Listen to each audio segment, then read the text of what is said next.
It's the Orange Bowl in Miami, Florida. The Houston Oilers against the Miami Dolphins. And a year ago, what a game they played. One of the greatest in the history of Monday Night Football. Spectacular offensive show. And yet it was even more than that. It was a very special night for everybody in Houston and for many in the state of Texas.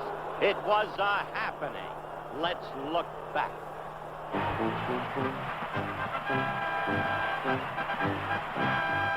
Houston has the Oilers, the greatest football team. We take the ball from goal to goal like no one's ever seen. We're in the air, we're on the ground, always in control. And when you say the Oilers, you're talking Super Bowl, 'cause we're the Houston Oilers. Houston Oilers, Houston Oilers #1. Yes, we're the Houston Oilers. Houston Oilers, Houston Oilers #1. The Houston song echoed through the whole night, and so did Earl Campbell. That was his third touchdown. This was his fourth, and one of the most remarkable series of runs you've ever seen. Look at those stats. The way it was. Houston 35, Miami 30. 20 seconds to air. Stand by, all cameras. Stand by in videotape. Stand by slow-mo. Stand by to open your mics on the field. Stand by in graphic. Ready with your opening super. Stand by the announcers in the booth, please.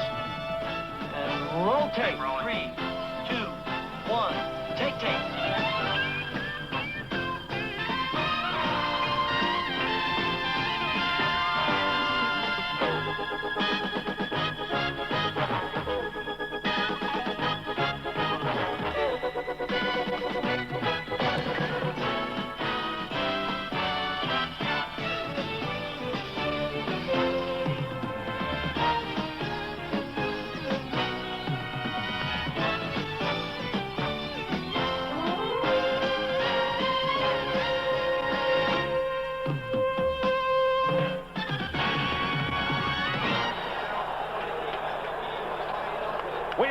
From the Orange Bowl in Miami, Florida, ABC's NFL Monday Night Football. The Houston Oilers against the Miami Dolphins. This ABC Sports exclusive is brought to you by Buick, where you'll find very fine cars and very good thinking, and everything from Riviera and the mid-size Century and Regal to the amazing front-wheel drive Skylark. And by Lowenbrau, when you want the taste of a truly great American beer, there's really only one. Tonight, let it be Lowenbrau.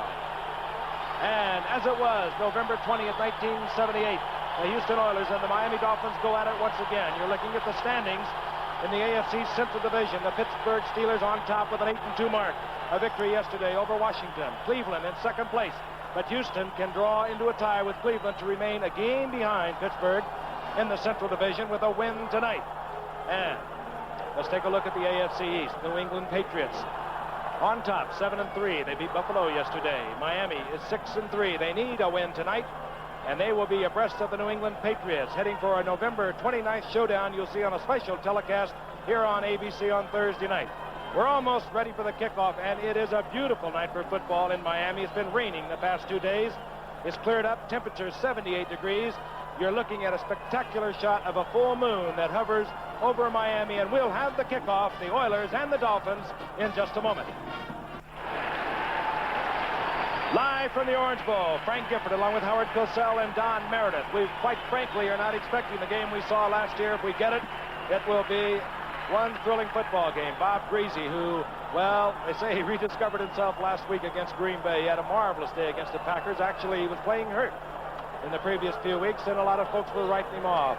He is not to be written off. Dan Pastorini, suffering with a sore arm through all of the preseason, and really is still bothered by a sore right arm. Occasionally he can be brilliant, he can be average on a given day. And the Houston Oilers have won the toss. Deep is number 85, Richard Ellender, a rookie out of McNeese State. He's back there with another rookie from University of Southern California, that's Carter Hartwig, number 36, and setting the ball to kick off, Uwe von Schamann. Uwe von Schamann, who replaced Garo Yepremian, a great name of the Miami Dolphins past.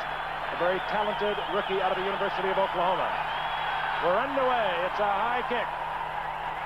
And it's taken on the left side by Carter Hartwig, and Hartwig finds his running room out over the 25 to the 27-yard line. Will meet the offense. Dan Pastorini at quarterback, number 7. He's in there with Earl Campbell, who has been troubled with a deep thigh bruise. We'll talk more about that. The wide receivers, one of the great ones out on the left side. He wears double O. He's dangerous from anywhere on the field. Rich Castor coming out of an injury situation. He, too, is capable and ready to go tonight. The offensive line, as the Houston Oilers have their first offensive set from their own 27-yard line. Tim Wilson, number 45, there with Earl Campbell. He's the big blocking back for Campbell, and Campbell is met as he moves over the 30-yard line for a gain of about 3. It'll be 2nd down and 7 as we look at the number 1 defensive unit in the entire NFL against a rush. Vern Den Herder, Bob Baumauer in the middle, Doug Betters, who quite frankly has beaten out A.J. Dewey on the right side. Those are your linebackers. They're superb linebackers if you've been watching. And there is your secondary. While the game is being held up, it is the tight end Mike Barber, number 86, who is down on the field. He's had a knee problem in his career, a spectacular young career. And we'll be back with more information in a moment. Mike Barber is still down. Action is not resumed. You're looking at Bob Greasy, and Bob's taken a lot of heat from the fans. I asked Don Shula if he's gone back that much to deserve it. Well, we've struggled offensively, and the quarterback has been a part of our struggle. Bob's had some injury problems. He's healthy now. He had a great game last week. Can he be as good as he ever was? Well, last week he was on the money the entire ball game. The Houston defense is a much better defense than Green Bay's defense was, and it'll be a bigger test. But I'm confident Bob can do the job. Bob Greasy had a 287-yard day against Green Bay a week ago. 2nd down and 7. The Oilers have the football. The ball at the 31-yard line. Conrad Rucker, 87, is the tight end that has replaced Mike Barber. You saw the motion. And our referee tonight is Fred Wyatt. He will be delivering the calls from the field. And Morris Towns got a little anxious there. Procedure call, right side. Number 76, it appeared to be Morris Towns. The right tackle for the Oilers.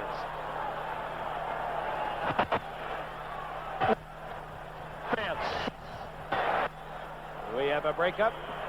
The ball is brought back to the 26-yard line.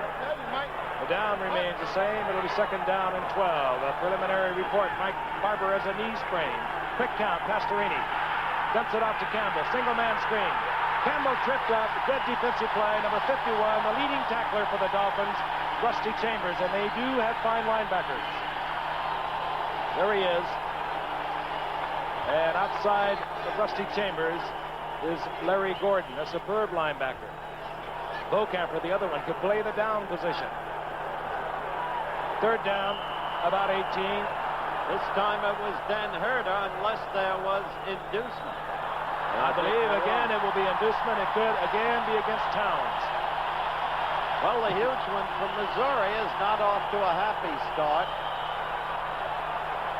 76 is Towns. Something we haven't had a chance to mention, Frank, but there's a pretty good wind tonight. And when the Oilers chose to receive the ball, they gave up that wind. So this first series of downs is not going to give that punter a very good position. Looks like Miami's going to wind up with good field position if they don't get a good game here. It swirls in the Orange Bowl, but it will be working against Houston. On 3rd down, long yardage.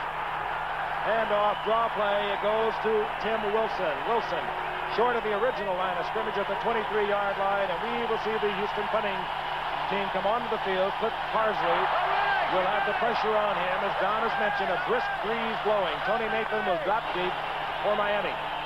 Remember, Frank has told you that the Miami defense has been about as good as there is in the National Football League. He mentioned the linebackers. We'll get to them later because they reflect the super specialization of defense that Arnsparger began here as Shula's assistant. Those stats on Nathan, the best in the NFL after 9 games. Beautiful kick by Parsley. Nathan, no fair catch at the 30, and he is down quickly, hustling down there. To make the stop was the rookie from SC, Carter Hartwig. And now, the Miami Dolphins have possession. They have good field position. They have a breeze behind them. Greasy, of course, at quarterback, coming off a big game and a 27-7 win over Green Bay last week. The running backs will develop it later, but they have problems there. The big man, Larry Zonk, in his 11th year, is a steady one. They've lost Del Williams. He's not going to be playing for several weeks. The offensive line also a key spot, the center. Jim Langer, an all-pro, is out of there at center. Mark Denard, a rookie, in effect, working against the great Curly Pope, the nose guard for the Houston Oilers. 1st and 10 Miami, the ball at the 31-yard line. Handoff is to Gary Davis, who is replacing Del Williams. He hits the line of scrimmage, gets a yard, maybe. It'll be 2nd down and 9. And let's take a look at the defensive unit. And behind Alvin Bethea, they'll bring in a man named Jesse Baker, who leads the NFL in quarterback sacks. He wears 75. As you look at another fine set of linebackers, one of the best in the game, Robert Brazil, number 52.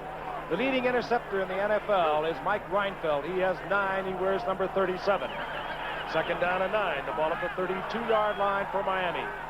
Nat Moore split to the right. The dangerous number 89 for the Dolphins. Duriel Harris off a big 10-reception day of Green Bay, split to the left.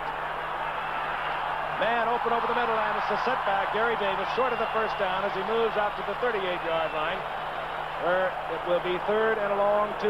Darrell Hunt in on the stop for Houston.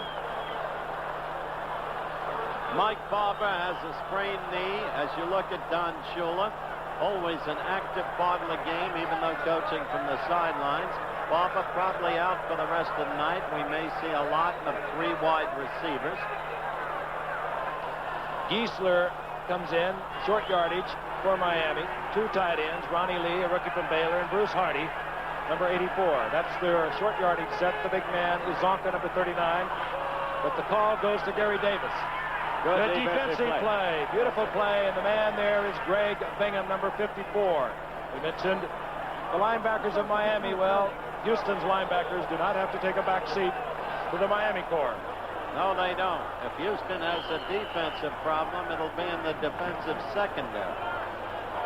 But secondary has been helped a great deal. They are 2nd in quarterback sacks, this Houston Oiler defensive unit. There's Ellender, number 85. He's the rookie out of McNeese State, George Roberts. He does the punting, and he does it southpaw style. Beautiful kick, using the wind, driving Ellender inside his 10. And Ellender whips it back out to the 18-yard line, 48-yard punt. Don Veselu hustling down there for Miami to make the stop. Beautiful punt by George Roberts. We'll be back in the Orange Bowl in a moment. There's Bum Phillips, the colorful coach of Houston. Got the nickname from his sister who couldn't pronounce his name. He's accepted it as long as people don't say you bum you. Very underrated coach. Knows what he's about. Houston, 2nd possession, inside their own 19-yard line. Quick toss, Wilson.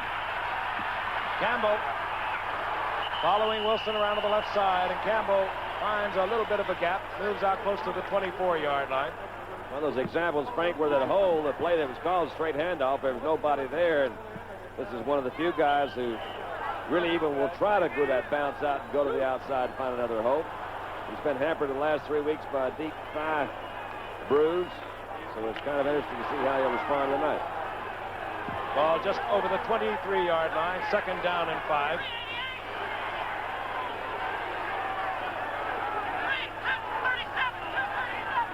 Pastorini changing it off at the line of scrimmage.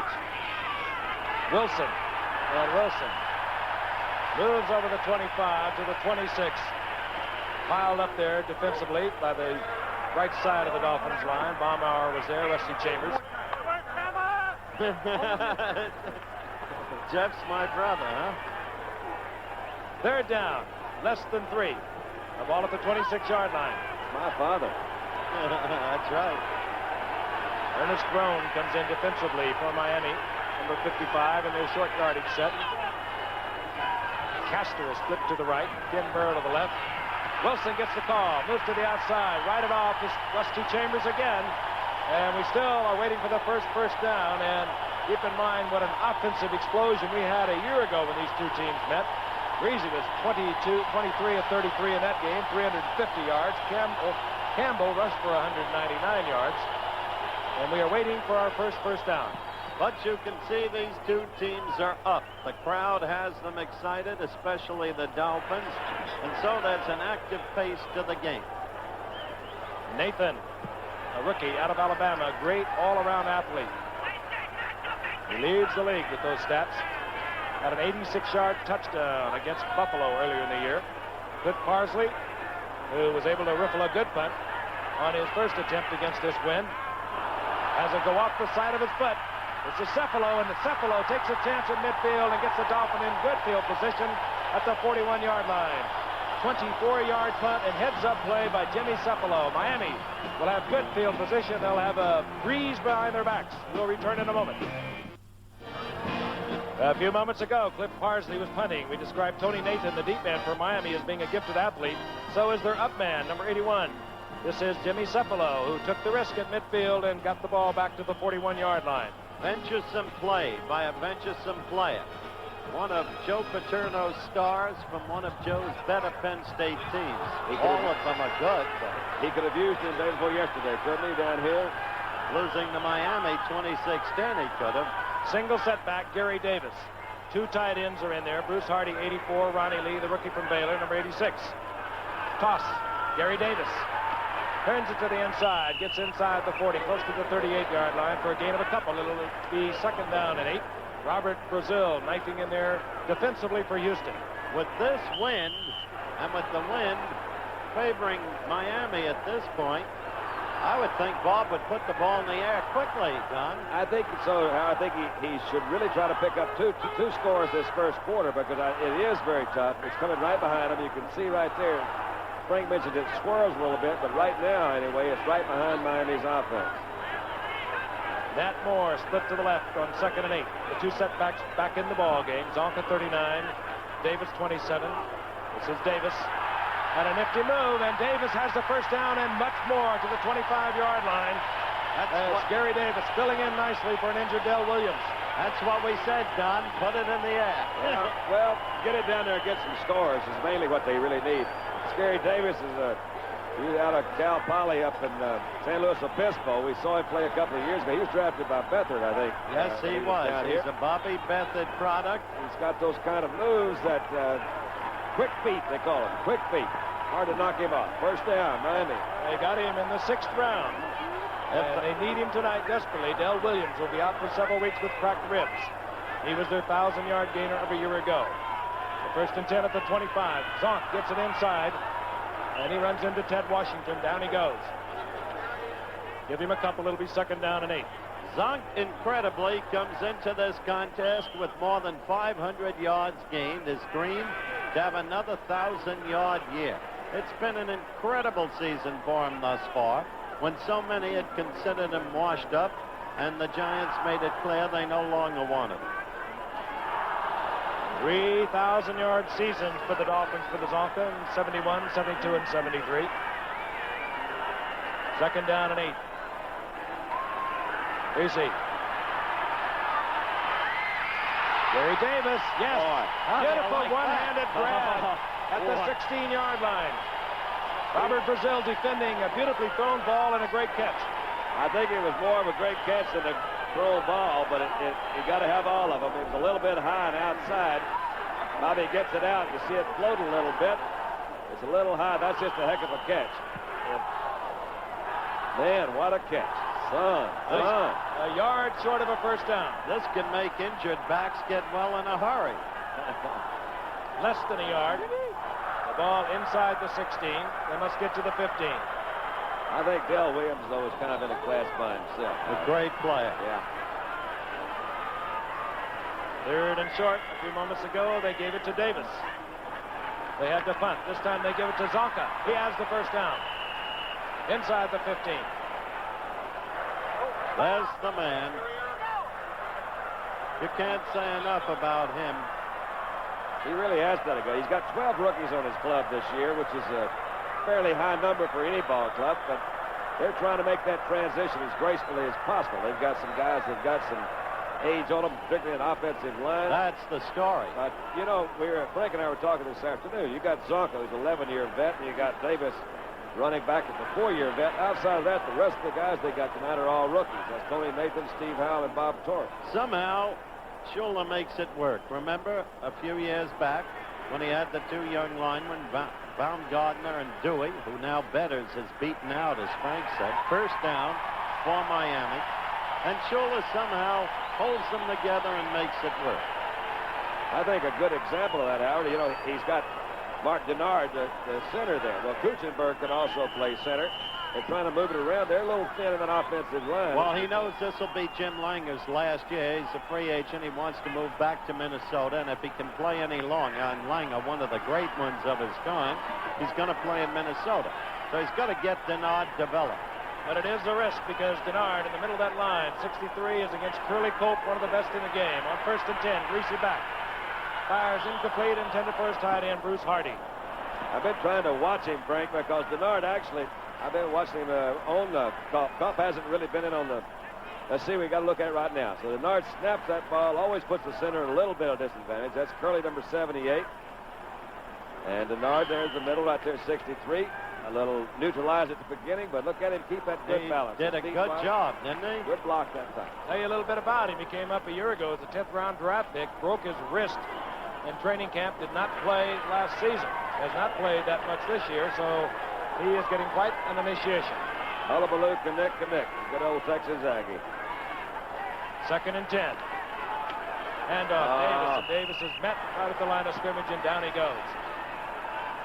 I find when I watch these 3-4 defensive sets, because when I played, there were very few of them. It's very fascinating to me because I say, how in the heck can they defense against the run?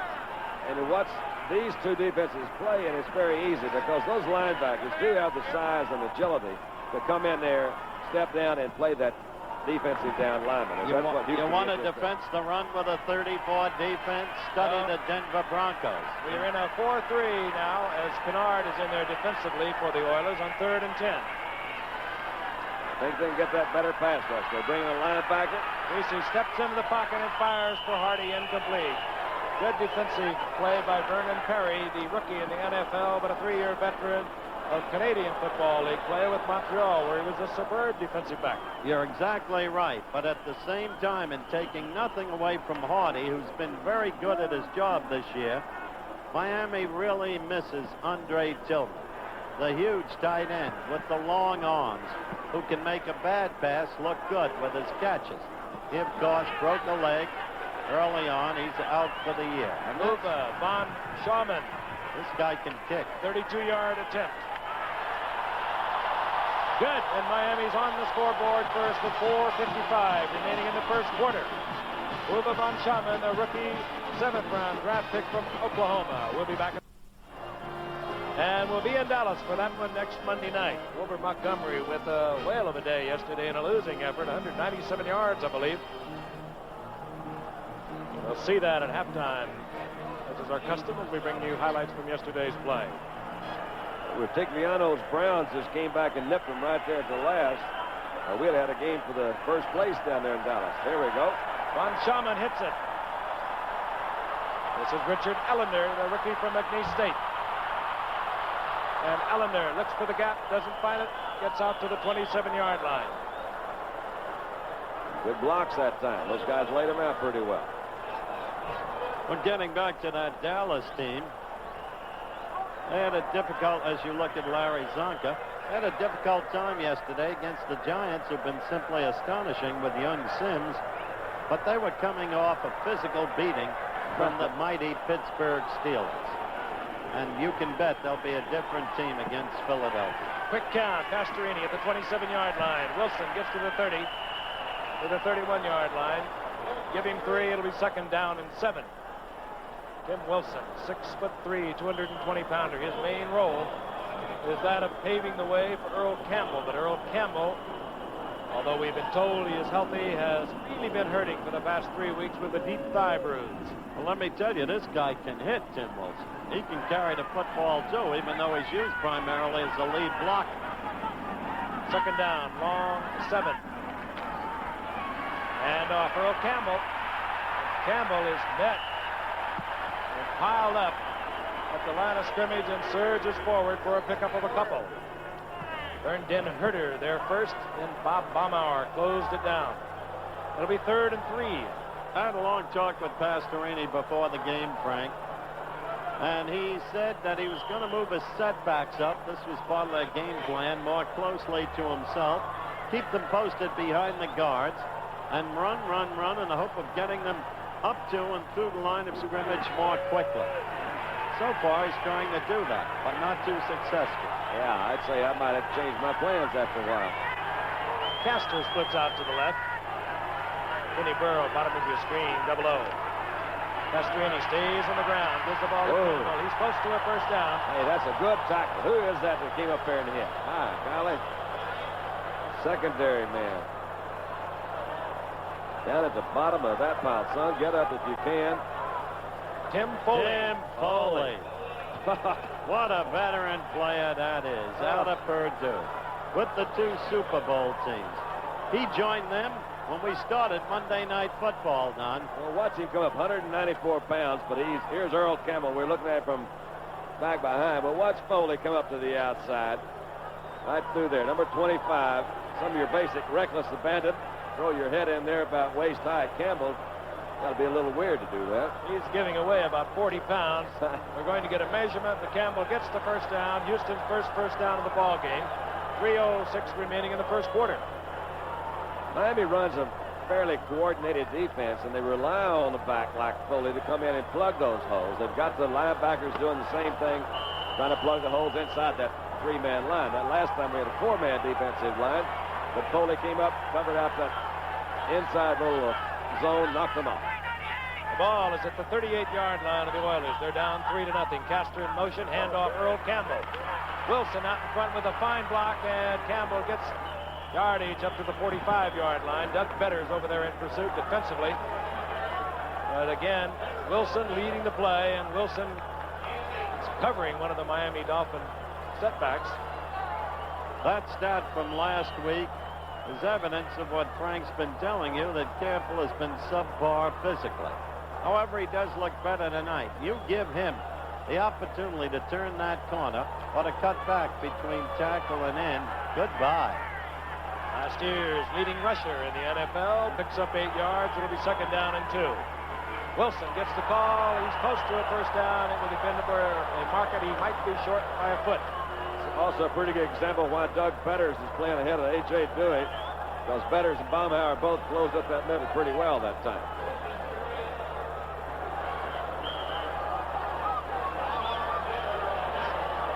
Nope, we will not get the measurement.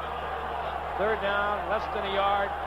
Bum says, I'd like to see it if you don't mind. It'll also give him an opportunity to give it a little deeper thought. Rob Carpenter comes in, number 26. He was superb against the Jets in overtime a week ago. Earl Campbell, single setback, the logical candidate. Campbell has the first down. Gets into Dolphin territory, out of bounds, close to the 45. And Campbell on a 3rd and short yardage. Well, Howard, you and I saw him a year ago. They gave it to him 3rd and short, and he went on an 81-yard touchdown, John. Now, we've talked about Earl's physical condition. Before the game, I asked him if he was 100% fit. Yes, sir. I kind of caught a bruised thigh, you know, in the, I think, Baltimore game that held me out the Seattle game. And last week, you know, I kind of tightened up after we supposedly had beaten the Jets. But this week, I'm 100%. I feel very good, and I'm looking forward to playing against a very good defensive football team. On 1st and 10, handoff. No, good. Bacon is handed off to Castro on a reverse, and Castro is close to a first down. Nice play, nice play. Richard loves that play. They used to use it with him all the time when he was with the Jets. Those legs of his, he's got an antelope stride. Well, it's a good fake that started. You see, they're going to obviously, I'd key on Campbell. He didn't take it too well, though, as a matter of fact. That's just a good cutback block there on Betters. Rich Castor. And he gets the first down. Booby Clark comes in for Earl Campbell, acquired from Cincinnati. And Campbell is on the bench. Booby Clark wears number 42. But Pastorini looks to the air. Goes to Rob Carpenter. Carpenter has the football. Not much doing in the yardage area. Got a little pressure by Bo Camper back there that time, Frank. Pastorini. I think it was set up as almost like a screen pass because it looked to me as deep receivers weren't really running full routes. He was going to go out to the outside anyway. You throw it under that kind of pressure from a guy like Bocamper, you run the risk of an intercept that can cost a touchdown. It didn't happen there. Bocamper, with that magnificent build, himself a first-round draft choice, cutting the mold of Ted Hendricks. 2nd down and 8, and I know that Dan Pastorini is thinking in terms of the wind. If he can expire the quarter, there's 1:05 remaining. He'll have the wind at his back and a much better potential for field goal. On 2nd and 8, Carpenter gets the call, gets to the 30-yard line. It'll be 3rd down and 5. Bob Carpenter, who was a key factor in Houston's overtime win against the Jets about a week ago. Why would they hurry it up, Frank, when it's going to be 3rd down and they're not going to be able to kick into the wind? I don't understand this one. I don't understand that myself because they are definitely working against the wind. 3rd and 5. Quick toss. Ooh, and a smash. But Conrad Rucker holds on. Short of the 1st down. Foley came up with the football. Yeah, he threw it away in disgust. Well, but I'll tell you, those linebackers Frank mentioned are terrific. Let's look at this again. The prior play, the tackle was made by Ernie Rome. well, it's just a quick little Norris Thomas, slip out pass there. the left cornerback. And time has expired here in the 4th quarter. And it looks like with the field being reversed, the wind behind the Oilers, we might possibly see a field goal unit. But right now, that is the end of the 1st quarter. We'll be back in a moment. Tony French having a whale of his year. As you can see, he's won 2 games in overtime. He won last week against the Jets. The one he missed was a 31-yarder against the Jets. He is perfect outside the 40-yard line. 6 for 6. The holder is Gifford Nielsen, a quarterback. This will be a 46-yard attempt. A little breeze behind French. A lot of distance. And a lot of accuracy. Oh, boy. 46-yard field goal. Tony Fritz ties it up at 3. Okay, that's it. Tony Fritz, a great place kicker. Frank has mentioned that Pastorini has had his troubles this year. We sought to find out exactly what was wrong before the game. And you missed virtually all of the preseason, tough going, and the early going during the regular season. True or not true? Did you have a severe viral infection that was shrouded from the public? Yes, it was, Howard. I had a viral infection of the nerve going to the serratus muscle in my arm, and it allowed very limited throwing in the off-season and a tough go in training camp, and kind of got me off to a slow start this year, but fortunately it's come along very well in the latter part of the going. So that's an interesting revelation, Mr. Gifford. What does that mean? I mean, what, is that I really don't know. What viral infection? That affected the muscle up in the upper arm and into the shoulder. Then he went to a kinesiologist in Atlanta that Fran Tarkenton recommended. Now he's coming back. Frank. Tony Nathan in the end zone. He'll remain there. Touchback. Tony Fritz has tied it up for the Houston Oilers. And now Miami will be working against the wind. There's Tony. Had a few years of Dallas, a year at San Diego, and has been quite a smashing success for the Houston Oilers. Well, at Dallas, quite frankly, Don, you know, they have a kicking scout named Bob Cap. Yep. And he believed in Tony, but a member of the Dallas coaching staff didn't like sidewinders. And yet this guy has turned out to be one of the most consistent men in the business. Well, they had a couple other problems, I think, besides just not liking sidewinders. They've tried a couple since then. But Tony, I think, is happy there in Houston. It all worked out well. And Raphael is, of course, there in Dallas now. Bob Greasy brings the Dolphins up at the 20-yard line. Puts Nat Moore to the left and leaves the football behind. A mad scramble. And I believe a Dolphin covered. That sure is lucky if he did. And he got a... Greasy at the bottom with the football. And Bingaman says, I should have had it. First place you're going to look, of course, is that rookie center in there. You can never know if that's really his problem, but I know from a little bit of past experience, you do build up a familiarity with the center, and of course, Langer has been here for an awfully long time. And I don't think they've had that much time to work together. Another thing that Mark Denard at center has to do is call that defense for the entire offensive line. He sees it from the middle. Second down, there was a loss of 1.5 yards. Call it 2nd and 12, and this is Gary Davis, right side. Gets a block, and he's upended. He is popped there defensively for the Houston Oilers, and coming up quickly was J.C. Wilson. J.C. Wilson. They're playing tough defense tonight, Houston is. Much better than they've played in recent games. See Denard snap the ball, come back and block Curly Cup. They're trying to hit that little slot right there in the middle. They've got it pretty well cleared out except for one fellow, number 33, J.C. Wilson, who stood his ground. Not bad defensively either. J.C. Wilson with 5 interceptions. The Oilers have 20 interceptions. Third down, 10. Gary Davis is in there now with 22, Tony Nathan. And this is Tony Nathan. And Nathan driven out of bounds, short of the first down, close to the 28-yard line. Willie Alexander there defensively for the Oilers. Tony Nathan, a rookie from Alabama. Good punt return man and a fine all-around athlete. That will bring up 4th. I really think that's one of the most difficult passes to throw. Now, it looks really very simple, but Bob is backpedaling. He's going backwards. The back has a big arc swinging. You have to lead him just right. It's a difficult pass. If you throw a turn in where you know where that, or a spot pass, you can sit back and plant your feet and throw right hard at one spot. But that one moving, he made a good throw. Didn't pick up a first, but it was a good throw. George Roberts will fight the wind. He does it. Hangs it high. Ellender calls for a fair catch and makes it at the 33-yard line.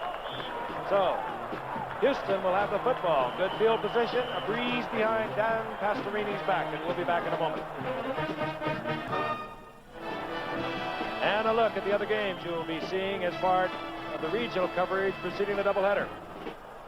Well, I may go to the F&M Lebanon Valley game and join Don for dinner at his place in Pennsylvania Dutch Country. Not a bad idea. 1st and 10, the Oilers. The ball at the 33-yard line. Earl Campbell is the single setback. Handoff to Campbell. Campbell over the 35.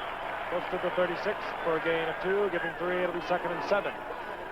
Baumauer and Vern Den Herter defensively there for Miami. Those games you saw a moment ago that Howard wants to see with Don, one of them, of course, will be the first part of our doubleheader on Saturday.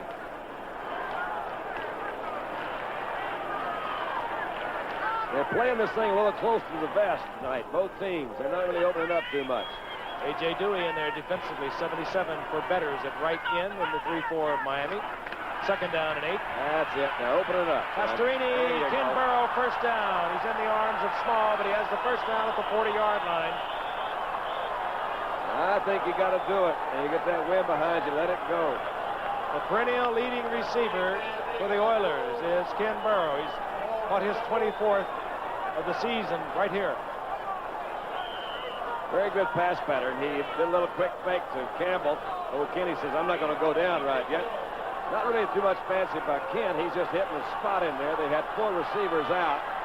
And he hit that middle zone over the middle linebacker, and he found him. Houston has the football inside the 40-yard line of Miami. Earl Campbell. Looking for a gap. He finds it, lowers his head, accelerates, and he picks up a quick 6 yards. It'll be 2nd down and 4. On that last pass completion, you fans at home saw an interesting matchup. Kenny Burrow against Gerald Small in the manner of Louis Wright against Wes Chandler yesterday. Small, an exceptional cornerback. At wide receiver now for Houston, number 82, Mike Renfro. He's been in there for a couple of plays. Clip to the top of your screen. Second-year man out of TCU. Son of a great Cleveland Brown, Ray Renfro. Yeah, real buddy of mine. He coached at the Cowboys. Well, I remember when Mike was just a little toe-headed kid running around training camp. Mastrini on 2nd down, and he fires intended for Castor, incomplete. Defensively, Tim Foley involved in that play, and that ball was almost picked off. That was Reggie Conrad Rucker, the tight end downfield. I think there might even been a mix-up here somewhere. It looked like maybe they were going in different directions. They just threw that one up there. That one should have been intercepted. Looked like to me he had 3 Dolphins and 1 Oiler. Mike Renfro was knocked down on the right side. Earl Campbell missed the block in the middle. Didn't really work real well. Steve Toll had him covered from the front. Foley came in and should have picked it up. 3rd and 4. Pastorini, you saw that. I think he just did that on his own. He's going to be short of the first down. It's going to be 4th and about a yard. Maybe we can roll that back and get a replay of it. You can see that Pastorini was thinking sneak all the way. One of those little quick taps. Just keep tapping on the side and let's go. Nobody else moved. You're probably right, Frank, but look at those linebackers converge in the middle there. You didn't catch them all too much.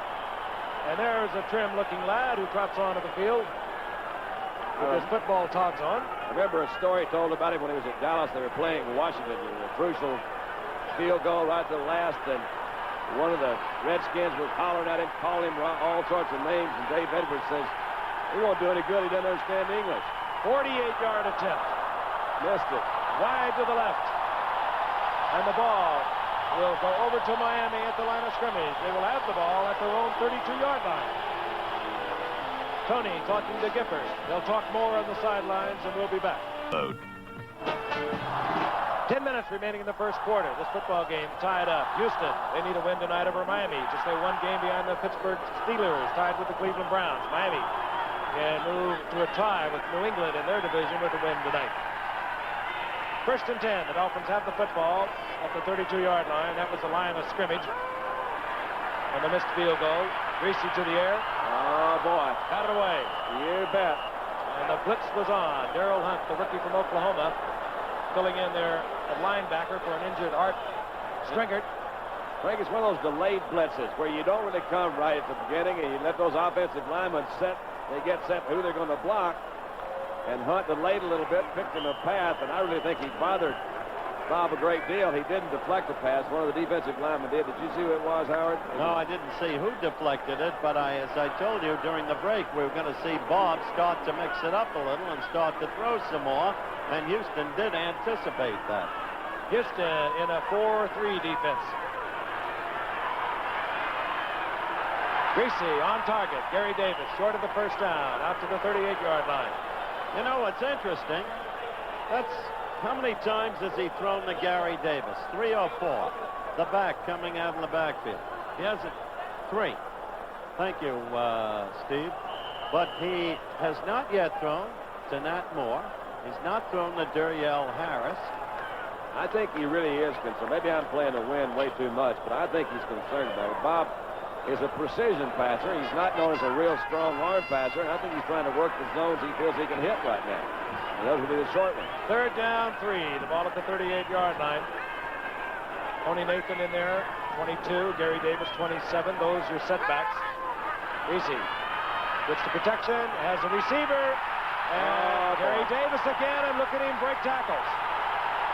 Gary Davis, first down, 43-yard line of the Houston Oilers. Gary Davis putting on quite a show. Came in last week when Del Williams was hurt, said I wasn't really in condition to go all the way, but he looks like he's in top shape tonight. Well, he went back to Davis again. I think you're going to see the rookie Hunt make a mistake. He's trying to come over the top right there with the wrong arm. You go over on the left, you can keep that right one back there.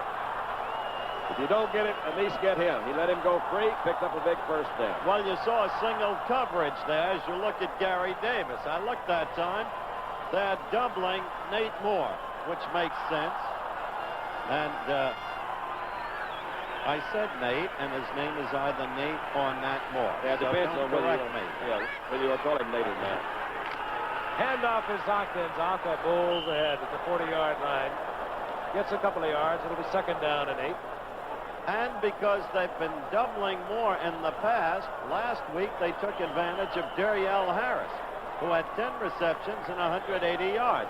Now they're doubling both men from time to time, and Gary Davis is free. One-on-one, which is free for him. Very rarely do you get a double coverage of the back coming out of the backfield. So That's you right. can pretty well count on him being single covered. Nat Moore split to the right on 2nd down and 8. Duriel Harris goes left. Greasy. And you saw the wind catch that ball.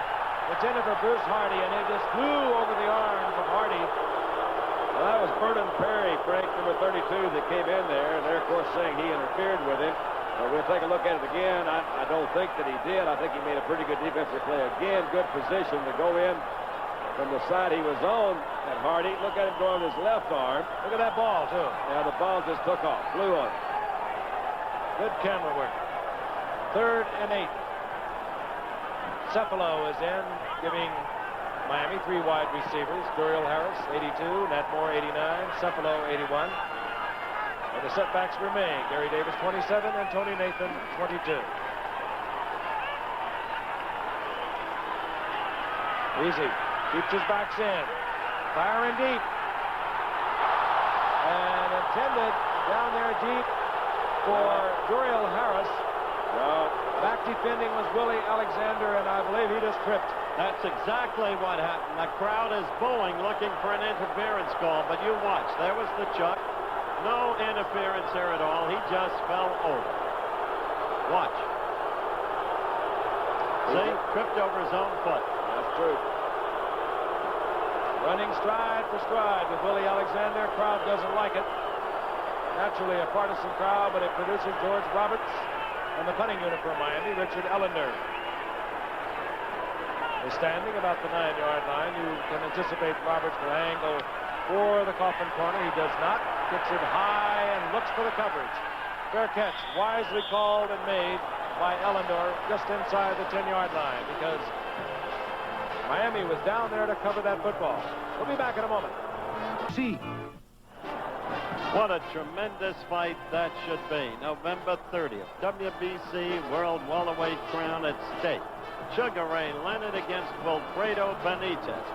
Benitez, a cunning fighter, more experienced than Leonard, a brilliant counterpuncher. Remember his January 14th demolition of Carlos Palomino in San Juan earlier this year. Single setback, Earl Campbell, number 34.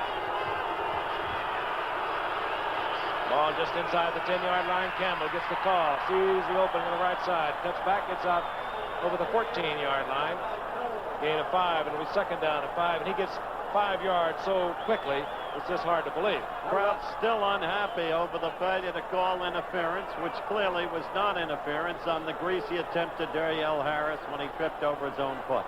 Frank, as an old running back, when you were hurting, was there a greater tendency to fumble? I don't believe so. I think maybe a tendency to cover it up a little more. You know you're not 100%. Second and 5. Campbell gets the call. Runs into Baumauer. You see the Dolphins trying to use a couple of different defensive line sets. They went with their 3-4. That time they had 4 down linemen, but they still had a man over the center. We used to call it a Frisco defense, or an overshift to the strong side. It's audible because you can really get all those guys blocked head up. They've got somebody right in front of us. Bob Gracie's on the sideline without glasses. Third down and a big E. About 1.5 yards. Ball at the 18-yard line. Wilson slides into a wingback spot, number 45. The motion man is Carpenter. Quick toss, Campbell. Campbell upended. Defensive play, Foley. What a play by Timmy Foley. If we get a look at this again, this veteran is playing some game tonight. Well, he's right up there on the corner with his wingback. That would have been his man on a pass. He beat the block, tripped up Campbell, 4th down. Rob Carpenter really never did get out there in time. Foley did make a really good quick break across that line of scrimmage to turn it in. And Rob Carpenter just couldn't get up close enough, and he got Earl before he started. Parsley will have a brisk breeze helping the football. Tony Nathan respecting the breeze and Parsley position all the way back on his 40-yard line. Run this one back. This is Nathan, and he slips, but he can get up, and he is covered immediately by a Houston Oiler at the 48-yard line. Nevertheless, good field position. It was Carter Hartwig hustling down there defensively, and good field position now for Miami. That's the key, Frank. At the same time, 2 consecutive plays, Miami's developed a new tactic, falling over your own feet. That young rookie from Alabama there, he just got a little bit too excited. He was going to take that one back. That was one of those that really could run back, and the wind hurt it down there. He could have picked that one up. All right, they've got 52 yards to go for a score. What are you going to do, Robert? 5:43 remaining in the half. Is tied at 3. Ultra conservative as compared to that 35-30 contest we had last year. Oh, yeah. Screen to the flanker. Nat Moore does not wait for the block of Larry Little. And he has a first down. Nifty running by Nat Moore to the 32-yard line. Without question, one of the most exciting athletes in the league. All right, we're going to see a good offensive move this time by the Dolphins, and they caught Houston really where they wanted them. We saw a move by the tight end right before the snap of this ball to the left side. It caused Houston defense to roll into a zone. Man-to-man coverage over here on Nat Moore, and I don't know too many folks that can do that at all. That was J.C. Wilson trying, but they picked up a big first down. At the 32-yard line of the Oilers. Zonka and Davis to setbacks. Davis 27. Zonka a familiar 39.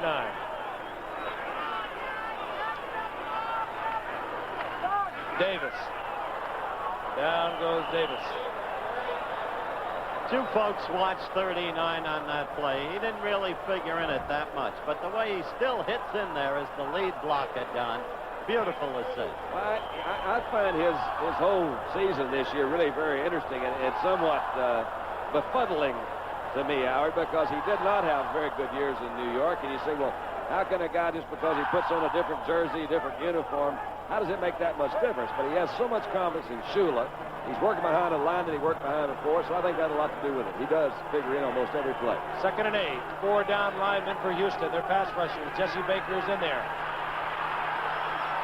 Gary Davis bounces off one tackler, Vernon Perry, and a flag is down. Well, Bob, what do you think? Is your guys holding, or did somebody hit you? He's worrying about holding. Gary Davis is a nice-looking receiver coming out of that backfield, isn't he? He's got some good moves after he catches that ball, too. We saw a one-handed catch earlier. That's another good catch right there. Larry Little complaining to the official, one of the senior citizens of the Miami Dolphins at right guard. He's obviously going to be assessed against the Dolphins. Frank, you got Mike Curran 13 years, Little 13 years, Kuchenberg. There it is. Holding. Let's see who it is.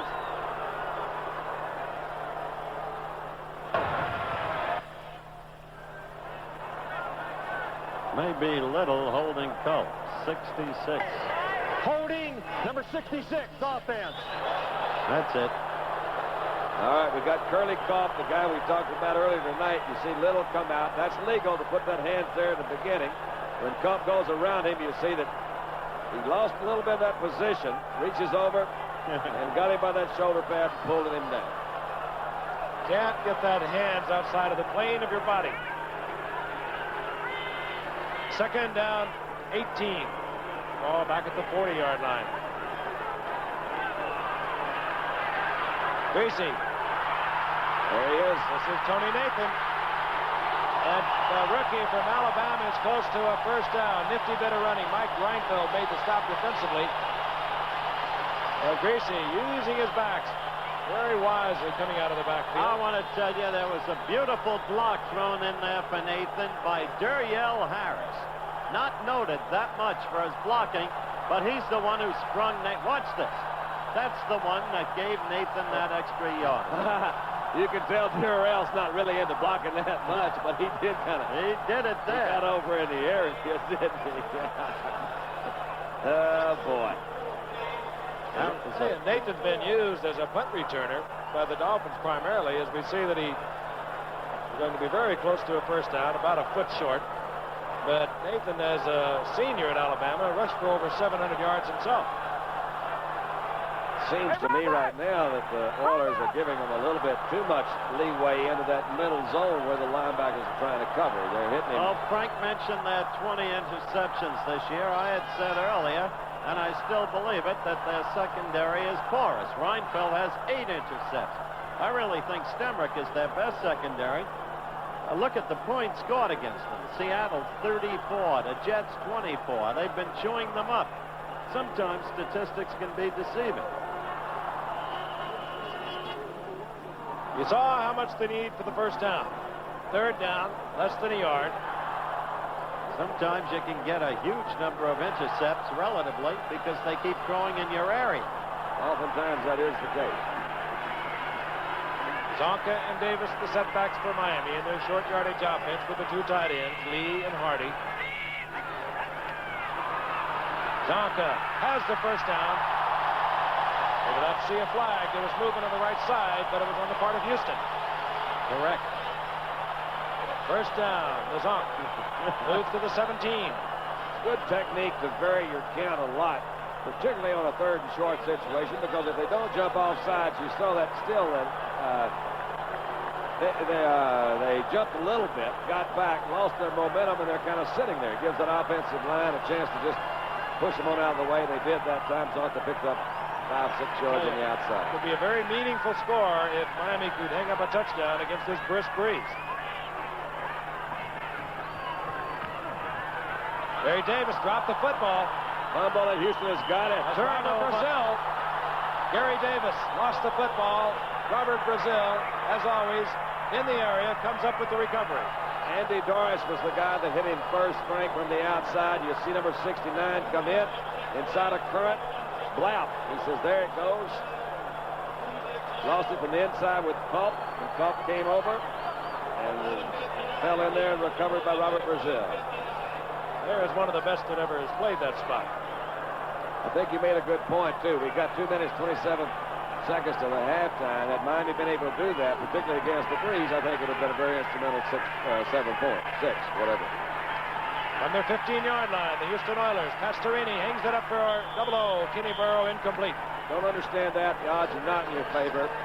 You're just going to raise up, throw. He's the only guy out in the pattern. There's Robert Brazil on the sideline. He says, all right, now, guys, come on, get a couple of first downs. Give me a break over here. Second down, 10. Clock stop, 2:21. Still tied at 3. Pair of field goals. Thus far, the scoring tonight.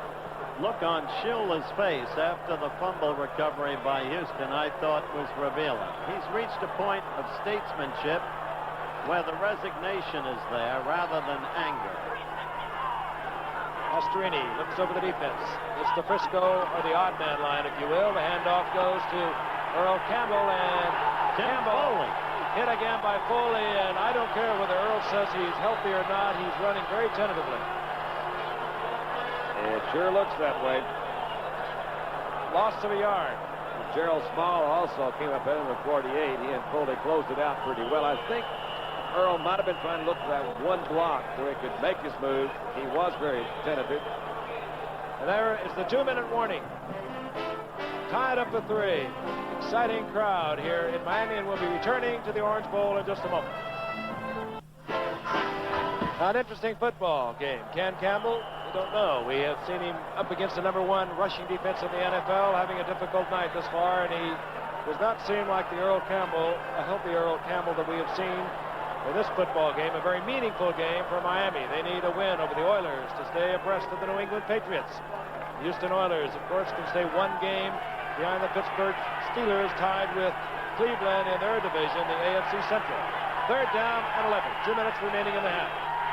Ball at the 14-yard line. Pastorini back and looking. And running. He's got him the first. And looking for a place to fall. He had no reason to until he picked up the first down. Out around the 28-yard line. Quickly, a timeout is called, and Pastorini will move over to the Houston Oiler bench. But the Oilers have a first down. Breathing room for Pastorini. 1:48 remaining in the first half, and we'll be back in just a moment. The preceding announcement brought to you as a public service by Bob Kuchenberg of the National Football League, and more the NFL players involved in Special Olympics throughout the country. 1:48 remaining in the half. The ball at the 28-yard line. 1st and 10, the Houston Oilers. Gary Davis fumbling the football inside the 15-yard line. Pastorini getting the first down. Hands off to Earl Campbell, and Campbell explodes out over the 30, close to the 32 for a gain of 4. It'll be 2nd down and 6. Betters defensively for Miami, along with Steve Toll. Hurry up offense. 2nd and 6. Screen looking for Wilson. And Rusty Chambers on a nifty defensive play at the line of scrimmage. Oh, did he read that so beautifully. Houston will have to use another timeout with 1:18 remaining in the first half. He did read it well, but it was like reading with a great big block print. It wasn't set up too well. They went off on a quick count. And you saw that line move in a hurry to go out there. So they gave him a lot of clues that they're going to have a screen into that right side. Kind of a strange second play to call in the huddle in with a hurry-up offense. It really is. And the first one was one of your strange ones, too, in a way. I could see trying to hit a draw, but maybe that draw would be a better second play because they think you're going to throw. Go ahead and drop it down to Earl, let him go. But here we are second guessing, and that doesn't really work. Third down, knowing a big 7, they got to have one now. They're going to kick it away. And one of the considerations, one timeout remaining for the Oilers. Big consideration. Halftime highlights coming your way. We got some good ones this week. Howard, what do you got? A lot of excitement. And again, we're showing, you're looking at Greasy right there. Well, we tried all of this. Give me something new, Coach. Yeah. Got a lot of the big plays in accordance with our new halftime pattern, Don. Good. And got some of the big games, including the Giants' sterling effort against Dallas. Campbell single setback. Ronnie Coleman, a good receiver in the slot. Third down, 6. Ball at the 32-yard line of the Oilers. Pastorini chased out of the pocket. Bocamper, who is a good defensive end. Well, almost as good there as he is a linebacker. He is big, awesome, and brutal. He is big, awesome, and brutal. Had a fun thing that time. I don't know whether you want to see it or not, but it was had a down lineman covering the back for a screen. A.J. Dewey came in as that 4th down lineman, and on the snap of the ball, when the back goes out in the flare, he left his defensive end position, went all the way to the other side to cover that screen. Bocamper then came back to the inside. It confused their blocking. I love Bocamper. Miami has called timeout. Don't blame 4th down, Houston. Houston will be kicking with the wind, but Miami feels that they can move. The Dolphins have 2 timeouts. Very active head coach Don Shula. He is. And a remarkable one. He's like Frank Robinson, the Baltimore coach in the dugout, setting the outfielders on every play. He is as active a guy as you'll ever see, Shula. Cliff Parsley has come in. He's the punter, of course. Deep for Miami, drops Tony Nathan. Fine rookie, leading the NFL in punt return average. After 9 games, had an 86-yard touchdown return against Buffalo. Good defensive series by Miami that time. In retrospect, thinking about that, they closed them out pretty well. You know, when Bocamper out of San Jose State reported into Biscayne College for the first time, where the Miami Dolphins trained, Shula shortly thereafter said, "This is the best athlete that has ever come to me." I mentioned that he's cutting the mold of Ted Hendricks, except that he's even bigger and stronger and just as fast. He looks good tonight. The clock at the scoreboard here at Miami is not official, we've been informed. It shows 1:01 remaining. There is actually 1:12 remaining in the first half. Well, I don't know how that will affect Dan DeRue's thinking. Well, it'll throw it off by about Might affect the thinking of Bum Phillips. 11 seconds. Who's running that clock? Parsley will punt for Houston. Tony Nathan at his own 35-yard line for Miami. Oh, foul. Miami trying to block it. Well, Parsley gets it off. Fair catch. Called for and made by Nathan at the 34-yard line. And a flag is down. It's going to be a procedure call, and it's going to work against Houston.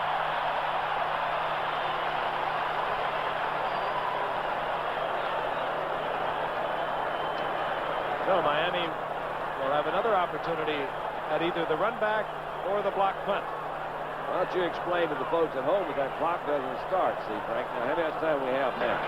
False start, offense. There you go. I'm not messing with that clock. I was using it before. It is not official.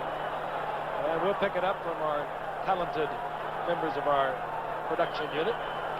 Well, of course, we don't want to go by that, but we're just going to call this half off when we're getting tired. 4th down, Miami. Puts 10 men again at the line of scrimmage. And timeout. No, they want to change the football. I'm going to trick old David Carter. He says, Got all that stickum all over it. What happens? Those running back gets their hand. They get their hands on that football with that stickum coming off his socks, and the center doesn't like it, the punter doesn't like it, and the quarterbacks hate it. Here they come. Parsley gets it off again. Nathan Calls for the fair catch again, and he says, why did I do that? I don't He knows believe it. he's not going to get anyone back there blocking for him when they have a full-out rush on him, but he had a lot of room to at least attempt to run it back for a few yards. I would imagine, though, Shula told him to do that. When you're going to try to block it, he said, look, don't take any chances. Let's fair catch it. Get the ball. And clock stops on the fair catch. And we'll get it going again here. We got 65 yards. It's one of those plays that you can do it, but you better not make a mistake. That's right. It's like Danny White calling that pass on the punt the other night in Pittsburgh. It's a heck of an idea if it works. And if it doesn't, Not a very good idea. it's a heck of a bad idea. Well, it's just one of those things that comes and goes. A pair of timeouts for Bob Greasy to work with. The ball inside the 35-yard line. Again, this game tied at 3. I've got We'll see movement a over there by procedure call on Kuchenberg. the left side. Bob Kuchenberg, I believe. Or maybe Newman.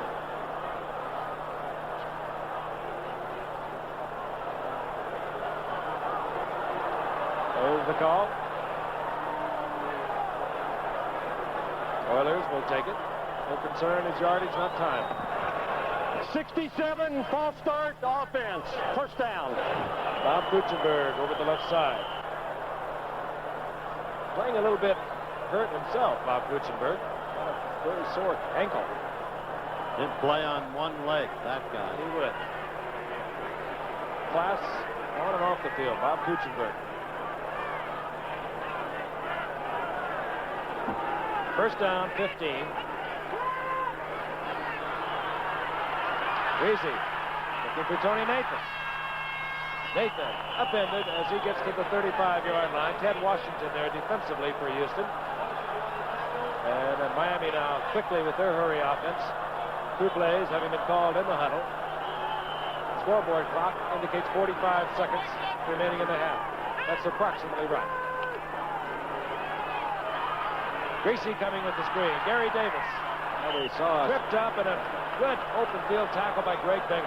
same thing that Houston did, Frank, on their hurry-up offense. Second down, they go to that little screen out there. Same results. Yeah. But I think now, since it's third down, they try to let this thing run out. They'll let it run down. Big offensive battle of a year ago has not Materialized. I would have come up with it. Final seconds ticking off. Tony Nathan gets the handoff. And down he goes at midfield. It was Robert Brazil. It's academic. The half is ended. It's tied at 3. Stay with us. Halftime highlights coming your way in just a moment.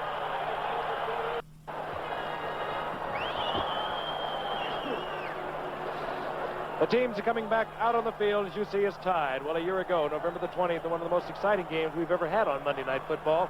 It was also tied at halftime. Houston going on to win 35-30. Great performance by Campbell, as it was by Bob Greasy in that game, Howard. Even now, as you look at Bob Greasy, he is still struggling, having not the best time of it in the world tonight, but the key play, of course, was Gary Davis's fumble when Miami was on its way. The fans have been on Greasy. Thus, I asked him before the game about the heat. And has it upset Bob very much? Here's Bob. Well, Howard, first of all, I don't think anybody likes to have criticism pointed at them, but I accept it in the right way. I think fans want us to be successful. The people that follow our team want us to be successful, and we want to. And it's just their way of expressing their displeasure. You know, a lot of the criticism has been founded, and I think some of it hasn't. But I think I can accept it in the way that it was meant to be. And I think if you take it in that vein and you go on from there, I think it can help you. That is a stylish, quality human being, Mr. Gifford. Yeah, but after last week's game, when he had such a superb day against Green Bay, he was 18 of 27, 287 yards.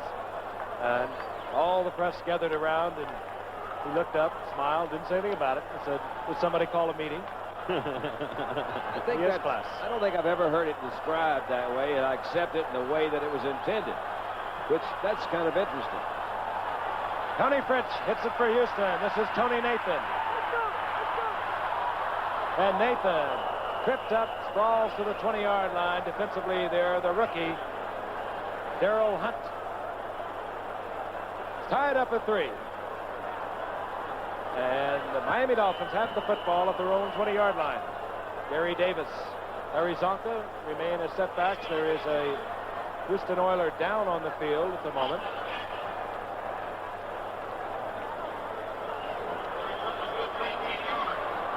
The Oiler down, I believe, is number 30. That's Kenny King. He's a rookie out of the University of Oklahoma. He's being treated there by the medical staff. And here is Darrell Hunt, a rookie also out of Oklahoma. Hitting a rookie out of Alabama. Wow. Basic football position. And King has left the field. He looks to be all right, just shaken up. Miami has the football, 1st and 10, the ball at their own 20. Working against the prevailing breeze. They had their option, of course, here in the second half. They chose to receive. Houston, of course, had the option, the goal they wish to defend. Wide receivers, Matt Moore, 89, Duriel Harris, 82. Gary Davis gets the call. Nifty bit of running as he finds a little bit of a gap and gets to the 25-yard line for a gain of 5, 2nd down and 5. Remember there by Ted Washington. Remember the key to the first half, moving against the wind. Greasy had them down to the 15. Davis fumbled. Turnover. Otherwise, it might have gone in against the wind, and you can't tell the impact that would have had against the Houston team. 2nd and 5. Harris split wide, top of your screen. Handoff, Gary Davis. Good blocking. And Davis has the first down. Hurdles over the 30-yard line. Defensively, Darrell Hunt. Great. Kuchenberg, 67. Ed Newman, 64 out in front. Looked like the old Green Bay attack. They just collapsed them on the inside. They had a good block on Andy Doris that time from the very beginning, and they weren't able to come back on the outside. Ted Washington got closed off a little bit too. Matt Moore left. Duriel Harris right. 1st and 10. The ball just over the 30-yard line. Zonka gets the call. Finds a big hole. Running low. Weighing about 235, 37 pounds. He generates a lot of force, and he gets a quick 8 yards. Another good example of Mike Current, the right tackle, number 71, just a straight fire out block, straight ahead on Andy Doris. Neutralized that line of scrimmage zone there that allowed a guy like Zonka to come right on through. You see right here off the right side, Little, number 66, firing out on the linebacker. There's Current and Little. You just take that one, the three-man line. That's where the three-man line gets hurt, because you don't have that other defensive tackle right in the middle. They can double team. Kuchenberg, by the way, is in at center. Roxo is playing left tackle. Gary Davis gets the call. He's close to a first down. Mark Denard with most of the first half at center. Bob Kuchenberg, who had worked with Denard and Langer, their all-pro center, was hurt last week. And we may see Kuchenberg moving around a great deal tonight. Now Denard comes in at center. Out comes Loxo. Kuchenberg, a very versatile athlete, moves back out to tackle. He's been in the Pro Bowl 5 times, I think. He did it mostly as a guard, and did it last year as a tackle. Denard had his bell rung briefly. You mentioned Mike Curran, 71 on a prior play. Right. I want to meet a promise to Mike. At practice last night, he said, my mom's been in the hospital 2 months, Howard. It would mean a great deal to me if you three wished her well. Well, I would like to wish her well. So would I, and so would Frank. 1st and 10, the ball at the 41-yard line. Matt Moore split to the left. Duriel Harris goes right. Tight end is 84, Bruce Hardy. Houston in their 3-4 defense. Play action by Greasy. Gets the time, looks for a receiver, a lot of coverage, and Gary Davis catches the football, and he also catches Robert Brazil. A gain of about a yard. That's the first real thing I've seen as we see a reminder that next Monday we're going to be in Dallas when the Philadelphia Eagles come to town. That was it's going to be a good ball game next week, by the way, too. As I said, the Eagles are tied for second, a couple games behind with Washington. Well, what were you saying first? Well, I don't know. I'm talking to Dennis right now. Now, I'll get back to you guys in a little bit. I was glad to see Greasy open it up. That was a little bit of wide open play. It's a first down situation, and I'll get back to it next Monday. Where will we be? We're going to be in Philadelphia or Dallas. Second down and 9. Gain of a yard on that completion by Greasy. Look out. And down goes Bob Greasy. Hustling in there was Ken Kennard, who comes in whenever Houston goes to their 4-3. It's a game of specialists. Man, they'll bring them in from all over. You see now we got a guy over the center, and that's who he beats. That's our young rookie. Bless his heart. He says, wait a minute. Y'all didn't tell me about this. I didn't have that long to study the playbook. But they sent him in for that reason. He doesn't get any help. The guy got right over him, and a guy over the 2 guards. It's man for man, and he beat him. What they do, they bring in that 4th down lineman, overshift it. They still have a man over the nose of the center. 3rd down, a bunch, 21 to go. Got a little try to get a screen. Look out, Bob. Look out, Bob. Greasy fires, and it's complete to Nathan. And Nathan is dropped at the 38-yard line. Flag is down. Yeah, that's right. They're calling the lineman down the field, I think, which was pointed out by one of the Houston defensive players. Who had a hold of one of the linemen downfield. He says, here he is, right here. I've got him. He's captured. You mentioned the age of specialization, the way they used Kennard on the play where he beat the kid, Denard. And as you look at Miami, you have to think back to those 72 and 73 Super Bowl teams, when, as Bill Wallace pointed out in a very good piece in the New York Times very recently, it was Bill Arnsparger as defensive coach who really, of the Dolphins then, who really started the age of specialization with the 53 defense, 53 being the number of Matheson. Ineligible man, number 64, downfield on the pass. Ed Newman downfield, and we found Bob Euchre finally. He's alive well here in Miami. You know what happens on that screen when you can't get it off? Those linemen, they don't know what's going on with that quarterback back there. Ed Newman, who was called for being downfield, didn't know what was happening. Greasy couldn't find a receiver. He took his 2 or 3 counts, turned upfield looking for somebody to block. As a result, Bob Greasy is surveying a 3rd down and 31 to go. Burial Harris splits to the left. Greasy hands off. Tony Nathan. Nathan gets to the 21-yard line, and it'll be 4th down. I'll tell you, I haven't watched this Andy Doris play much, but again, he came back in, slowed the action down, allowed some of his teammates to come in and fill in for the last part. Nathan tried to make a move to the outside, nowhere to go.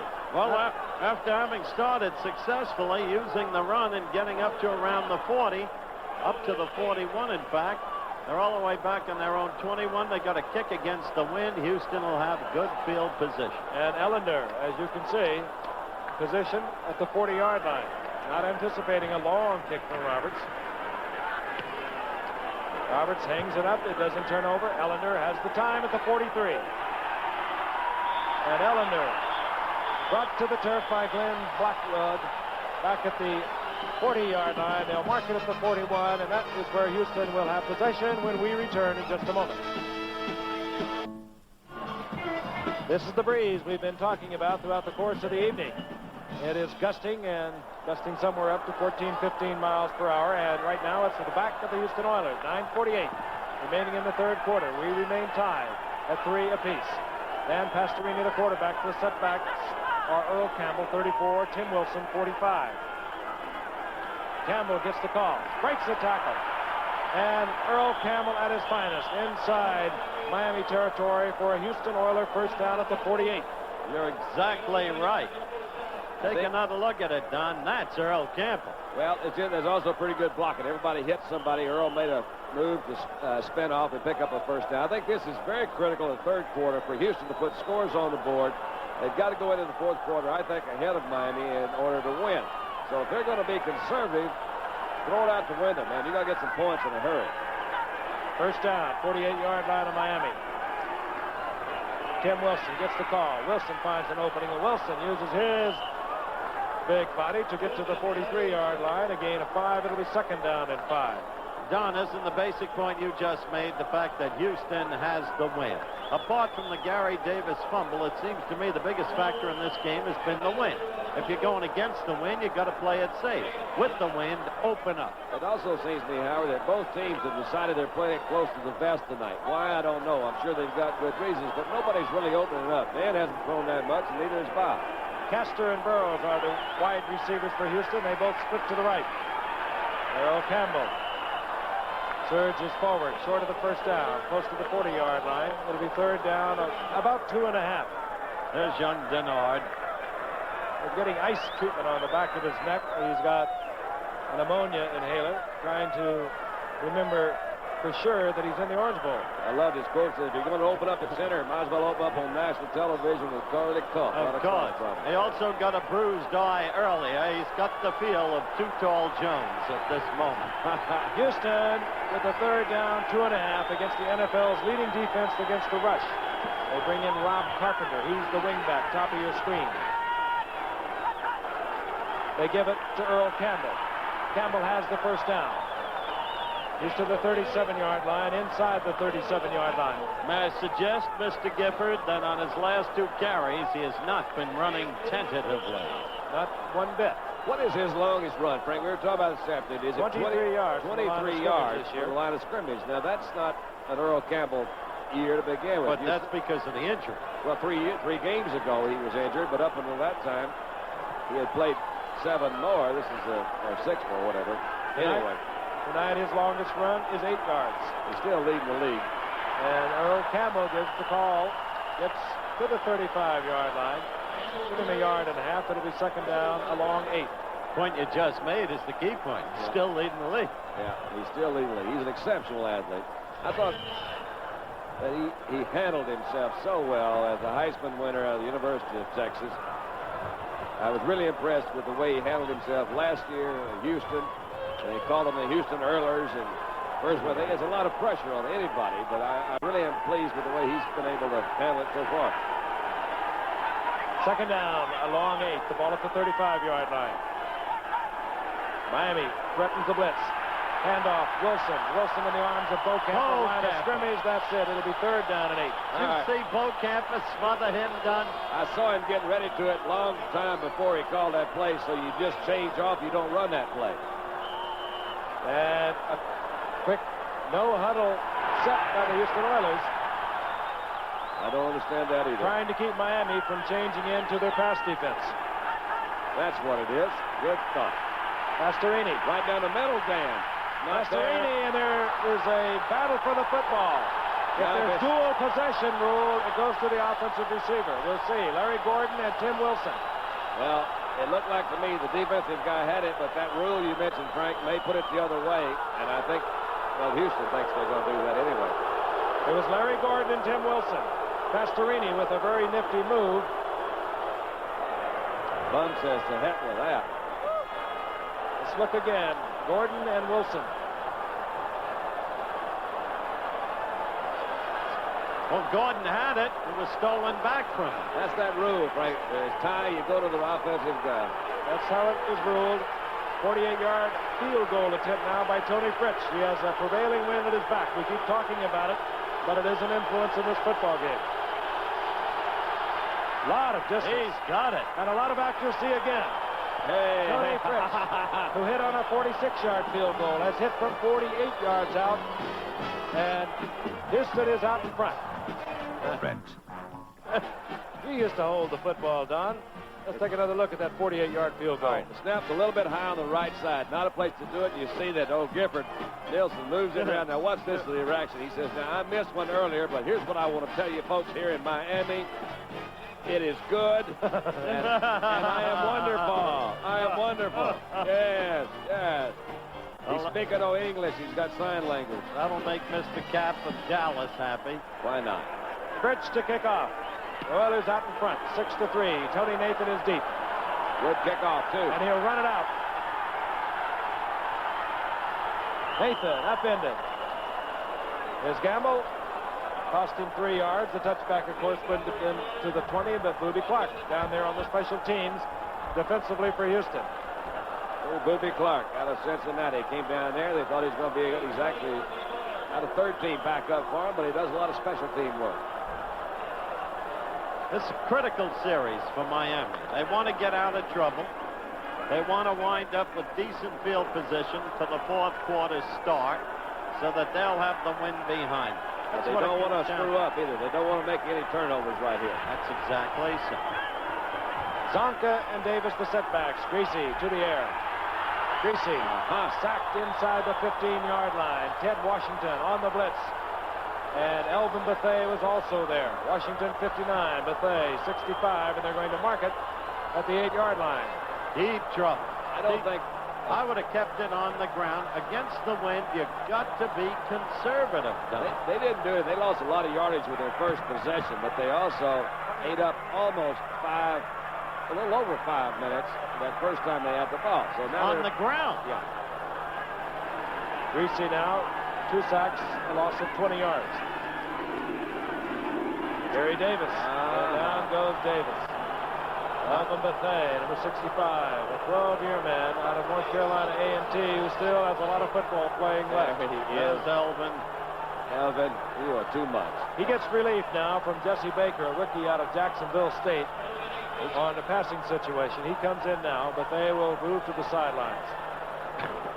Excuse me. So immediately, Miami's going to be in deep trouble. Unless a miracle can pull them out of it now, Houston will have superb field position. 3rd down, 18.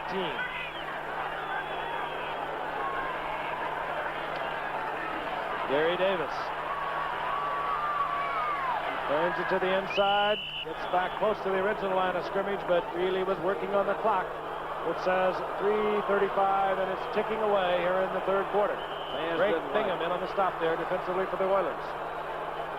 All right, 3 points is not going to be enough for Houston to get in this 3rd quarter to win the ball game. They've got to get at least, I think they've got to have a touchdown here. I think Miami in the 4th quarter will turn back around and put some points on the board. I agree with you.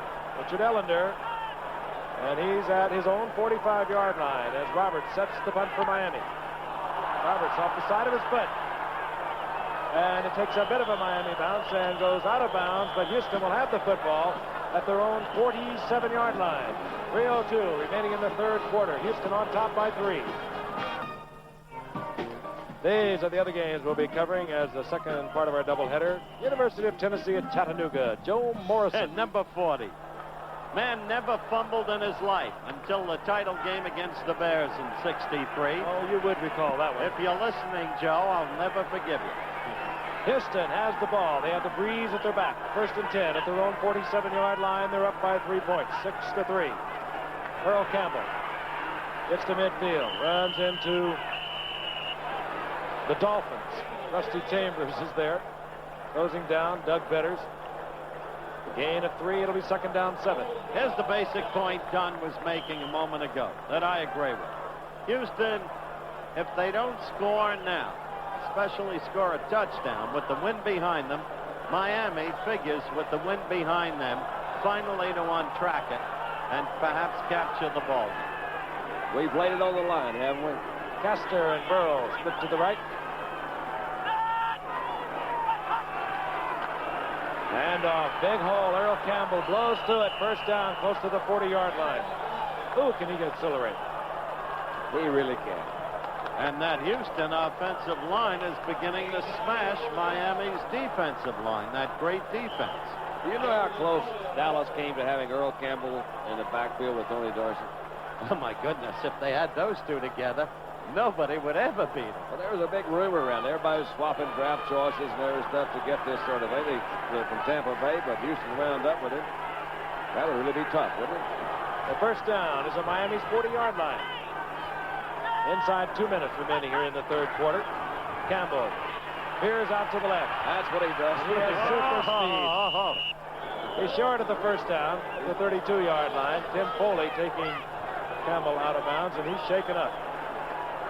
What did he hit over there?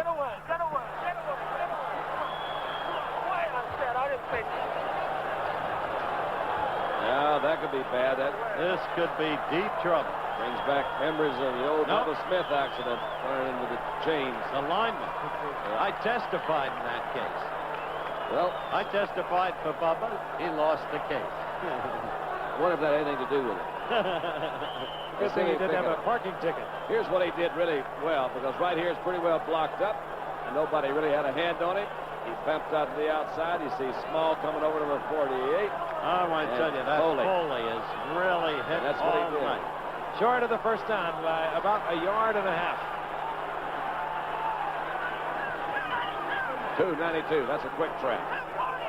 to 40. Well, he changed it again. Make up your mind. Well, if he snaps it on two, it's the automatic. That's what it was. Wilson gets the first down to the 25-yard line. Taken there by Bocamper. He tried to hit that open hole. He had a guy over the center, linebackers to the outside. Right up the middle, right over that guard. Time ticking away here in the third quarter. 1:15, clock moving. Houston out in front of the Dolphins, 6-3. The Oilers need a win tonight to stay one game behind Pittsburgh. Central Division, AFC, tied with Cleveland. Miami needs theirs to stay even with New England, AFC East. On first down, Pastorini tries to split the zone to Rich Castor, incomplete.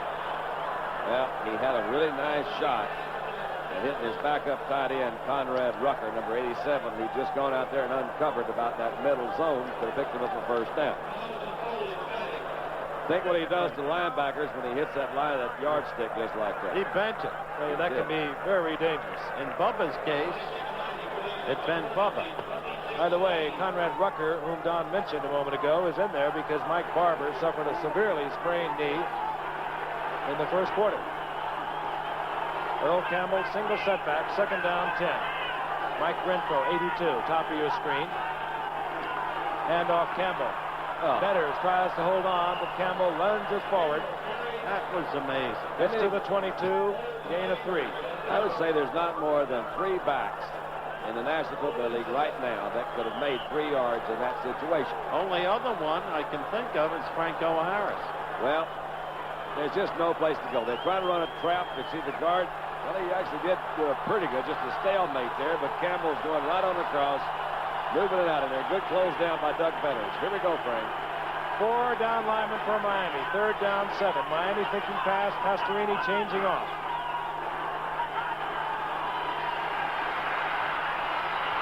Pastorini, he wanted to go out to Renfro. Renfro was well covered up there by Norris Thompson. He had to change it off. Incomplete. Fourth down. Well, it's a good thing he threw it out of bounds because Small was over Burrow like a tent and might have picked it off. This way they can get a field goal. I think Frank hit it. He was trying to go outside to Renfro, and that was just really good defensive coverage over there. Norris Thomas came up. They had it. They might have been trying to go to a little zone. We have our showman back on now, Tony Fritz. The impresario, Tony Fritz. 39-yard attempt. He's hit from 48. He's hit from 46. This to make it 9-3. And there it is again. Well, they got the field goal gift, but they needed a touchdown. So the Oilers extend their lead over the Miami Dolphins. 2 seconds remaining in the third quarter. Bum would like to have had more. He's a 5'7", a 195-pound entertainer, and he likes his own act. But it's a good act. He said, nothing to it but to do it. Stop, skate backwards. There's Tony Fritz. He didn't think much of Jim Zorn throwing to a friend Herrera a week ago. He said kickers are meant to kick. Fritz hits it. This will be Tony Nathan at the 3-yard line. And Nathan, who cannot break it tonight, gets out to the 22. And that's the end of the third quarter. We'll watch another exclusive of ABC Sports. Score, Houston 9, Miami 3. We'll return for the fourth quarter in a moment.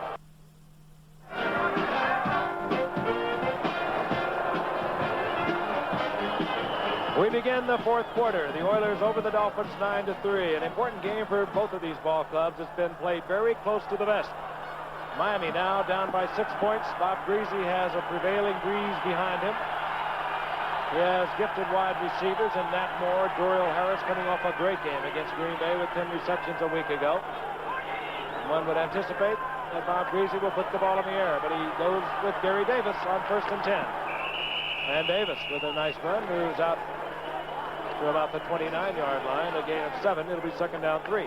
Sticking as close as he could to Larry Little that time. They had that one set up well. The defense didn't close that thing in, didn't turn it around, let them get outside. This is, as has so often been said, the situation you love. 2nd and 2. Can play around. Mark Denard remains at center, facing Curly Cope. in most of the action. Greasy. Nat Moore is open. It's complete. And Nat Moore at the 40-yard line of the Oilers has a 1st and 10. That's why you love a 2nd and 2 as an old quarterback, Don. I like it. Now, you're going to see really good protection. He had time to sit back and throw it. There was nobody back there. Nat went to the inside. I don't know what happened right there.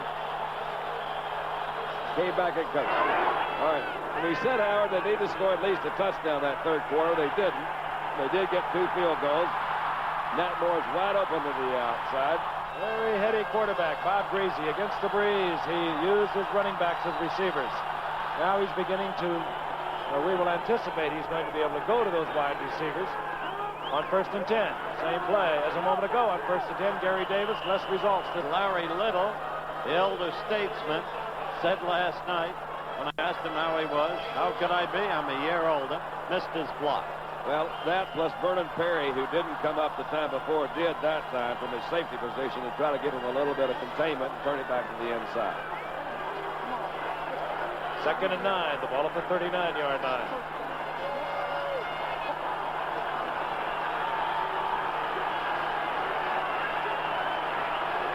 Nat Moore put to the left. Dorial Harris is at the top of your screen. Good pass blocking. And Tony Nathan doesn't hold on. Well, that hurt him a lot because he had him some yardage. That hurt him a lot because they've got 3rd and long. Well, he's working on it. Robert Brazil, number 52, comes out to go with him. But just a step on him right there. The ball's well thrown. Right in. Tony's trying to make his move before he catches the ball. But as somebody said, you want to lose with a guy who has some imagination. He had visions of himself. I wonder what Bear Bryant would have said a year ago had he dropped that one. He would have said it very slowly. Says, Tony, you come over here and sit by me for a while. 3rd and 9. Even in practice, it said from the tower. 3 wide receivers. Cephalo is in there. Nat Moore and Cephalo are split to the right. Duriel Harris, bottom of your screen. Watch it. And the whistle blows, so Bob Greasy will not get a free one. The contact was made by the Houston Oilers. That's a big break right there for the Dolphins. It'll still leave them in a passing down. Kennard got so excited because the last time he was in there, he was able to use that move and get by the young center. Got a little bit too anxious that time. Ken Kennard, who comes in on the 4-man, 4-down lineman for Houston, looked to be offside. See the way he's been throwing to his backs all night, as Frank suggested. The time has come, the Walrus said, to throw to your receivers. What about cabbages and kings involved in that, too? It's been a long time since you've come up with things like that. Yes, I know. Nice to have you back. Where have you been? Cephalo and Moore again go right. Harris is to the left. 3rd down, 4. Tony Nathan, Gary Davis, setbacks for Miami. Another flag, and I think this time Cephalo. I believe the penalty would go against Miami. In any event, Cephalo appeared as if he jumped the count. Gary really Davis, did. intended receiver, dropped the ball. No question, Frank. They'll probably decline the penalty now, but no question that Cephalo jumped the gun. Motion against Miami. There it was. Cephalo, top of your screen, in motion. Discussion being made down on the field. Here's the call. Illegal motion, number 81, declined. You know, I think he was offside because he looked down the line. There was a Houston linebacker that also jumped up to try to pull that offense offside, and I think it worked on Cephalo that time. And out comes the field goal unit. Uwe von Schaumann, a rookie out of Oklahoma. He's got a big foot and a big leg. He's going to have to get him a nickname, or he's not going to get, Uwe von Schaumann is not going to go too much. 51-yard attempt can easily be reached. He got it. He got it. Good. See what I mean? All right. The Dolphins, full 3 points closer. They're down by 3 with 12:26 remaining in the football game. Von Schaman from 51 yards out. Don Strock places it down. And the rookie 7th-round draft pick hasn't picked up quite as much showmanship as his counterpart, Tony Fritsch, but he likes what he sees. It just took a little longer. Working on it. There you go. Set now to kick off. He's the reason Shula let Yepremian go, even though the fans didn't like it. Richard Ellender is deep. The kick on Schaman through the end zone. Touchback. That's another reason that Don Shula wanted to keep this youngster around. He can kick it long. He will prevent a lot of runbacks. All right, here we go. 80 yards. Into the wind. Miami against the run is what now, Frank? The defense against... End of the night, they were 1 in the NFL against rushing. That's what I wanted to hear. And you hear the chant of this partisan crowd, defense, defense. Stadium capacity a little over 75,000. It could be very close to that tonight, although there was not a sellout before tonight's game. 1st and 10, the Oilers. Wilson. And Wilson is pounded there by Vern Den Herder at the line of scrimmage. You don't want to let them get away from you now. You're playing in a visitor's ballpark that can be very vocal. And Pastorini sitting back there, and he says, I got to pick me up a 1st down. He gives it to Tim Wilson. And assisting Den Herder, my friend, as you look at Bum Phillips, a remarkable inside linebacker named Steve Toll, number 56. 2nd and 10.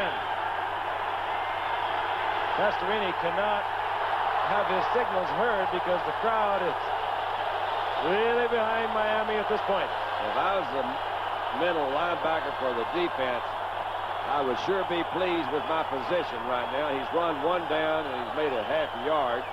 Comes out to run 2 and calls timeout because he came here. And he's got the wind in his face. Single setback for Houston. Out comes Wilson. In comes He's Mike not Renfro. smiling. 3 wide receivers. Kenny Burrow, 00. 82 is Renfro. 88 is Rich Castor. Campbell, the single setback. Burrow split to the left. I've never seen him stop a crowd yet any other way except going up and running a play. The white handkerchiefs are being waved the way the pom-poms were in Houston a year ago. That was November 20th. This is November 5th. Only 2 weeks difference. And don't ever let anybody kid you. The crowd's a part of the game when you've got crowds like this one. Well, when you open it up and invite them to be a part of the game, It'll be louder when he comes up this time. Yeah, what do you think they want to do? This is a real shot. Crowd can be on national TV, you know? Listen to that.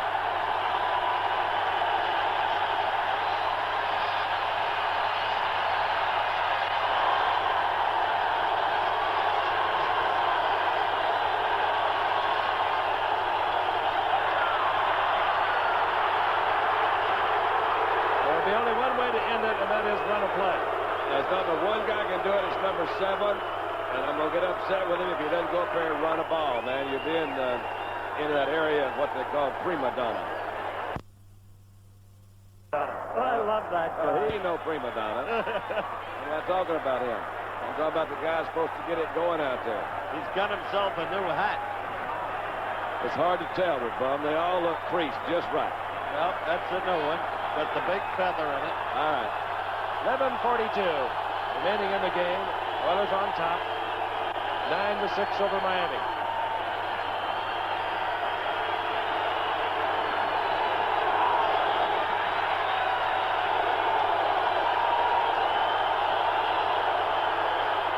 There's Campbell. He is smashed, and this will bring even more noise from the crowd. Rather fine defensive play. Baumauer this time. Gain of 1.5 yards. It'll be 3rd and long. Call it 3rd and 8. When you recognize the crowd from an offensive point of view in a visiting town, you're inviting more than 11 people to play defense. Now Bob Baumauer is trying to quiet the crowd, as are some of the other Miami Dolphins. And they are a little less vocal. 3rd and 8. Pastorini back. Burned in, Herder there first. Not surprising. This is why we said Houston had to get a touchdown. You want to see the white handkerchiefs. There they are. The way the pom-poms were a year ago. Miami will have great field position, or figures to, with the wind behind them. Cliff Parsley to punt for Houston. Tony Nathan drops for Miami. There he is, just about his own 40-yard line.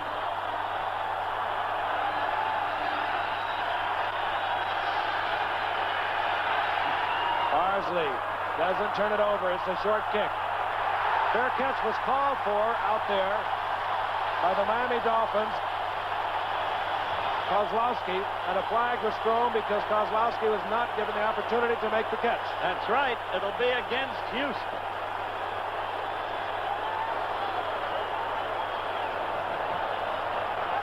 Turn out the lights. The party's over. They say that all good things must end. Call it a night. Mike Kozlowski had called for a fair catch on a short kick. The man running down for Houston, we could not pick up. I believe it would have been Carter Hartwig. I don't think he believed the ball could be kicked that short, and he collided with Kozlowski.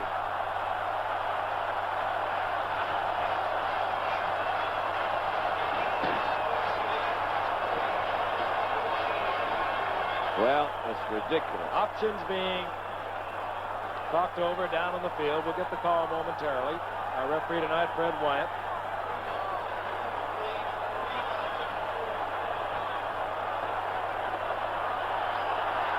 Walked off against Houston.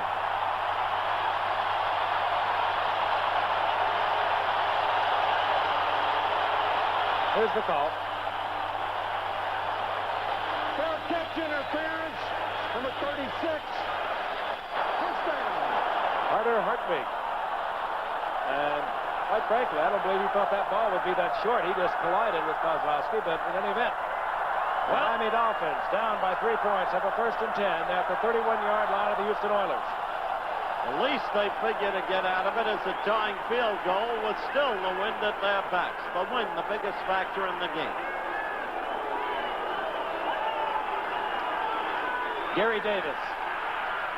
And Davis hurdles over the 30-yard line. Good defensive play coming up there. J.C. Wilson. Flag is down. Wilson took on Zonka and tripped up Gary Davis. That was a really good defensive play, Frank. He came in from that corner, holding. Let's even this thing up. Holding against the Dolphins. Well, you talk about a critical mistake.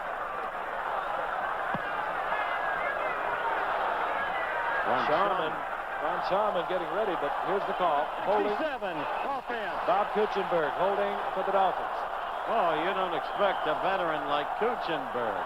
Look at the differential in that stat. You don't expect a veteran like Kuchenberg to make that kind of mistake at that point, Don. Well, it certainly surprised me. Matt Moore out to the right. 1st and 20. Duriel Harris, split left. Easy, once more. And The battle for the football is picked off in the end zone by can't Houston. believe that. Coming up with it. Vernon Perry out of Jackson State, the 3-year Canadian Football League star who joined the Houston Oilers this year. All right, Vernon. Big turnaround for the Houston Oilers. They'll have the ball at the 20-yard line when we return to the Orange Bowl in a moment. Nat Moore is the receiver a moment ago. Vernon Perry is the defender. There he is. It's a zone. Wilson, J.C. lets him go by. Perry picks him up and is in beautiful position Up he goes, interception, and Houston gets out of trouble. And just a terrible sequence by Miami. How can you throw into a zone? Easily, I guess. 1st and 10. The ball at the 20 following the touchback.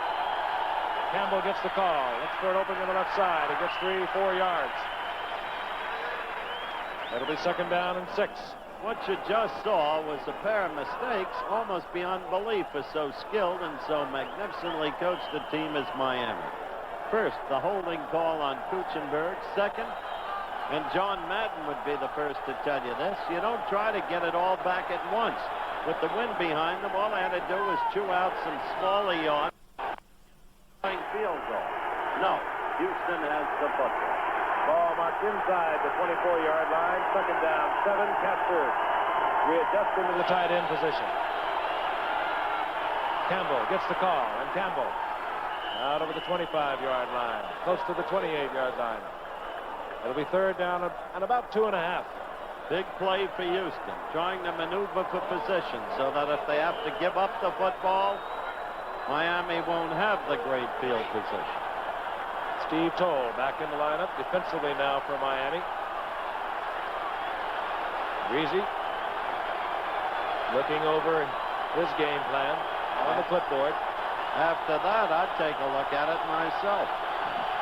3rd down, 2.5. The ball at the 27-yard line. Big play for the Oilers. They give it to the big man. He's short. Flags are down.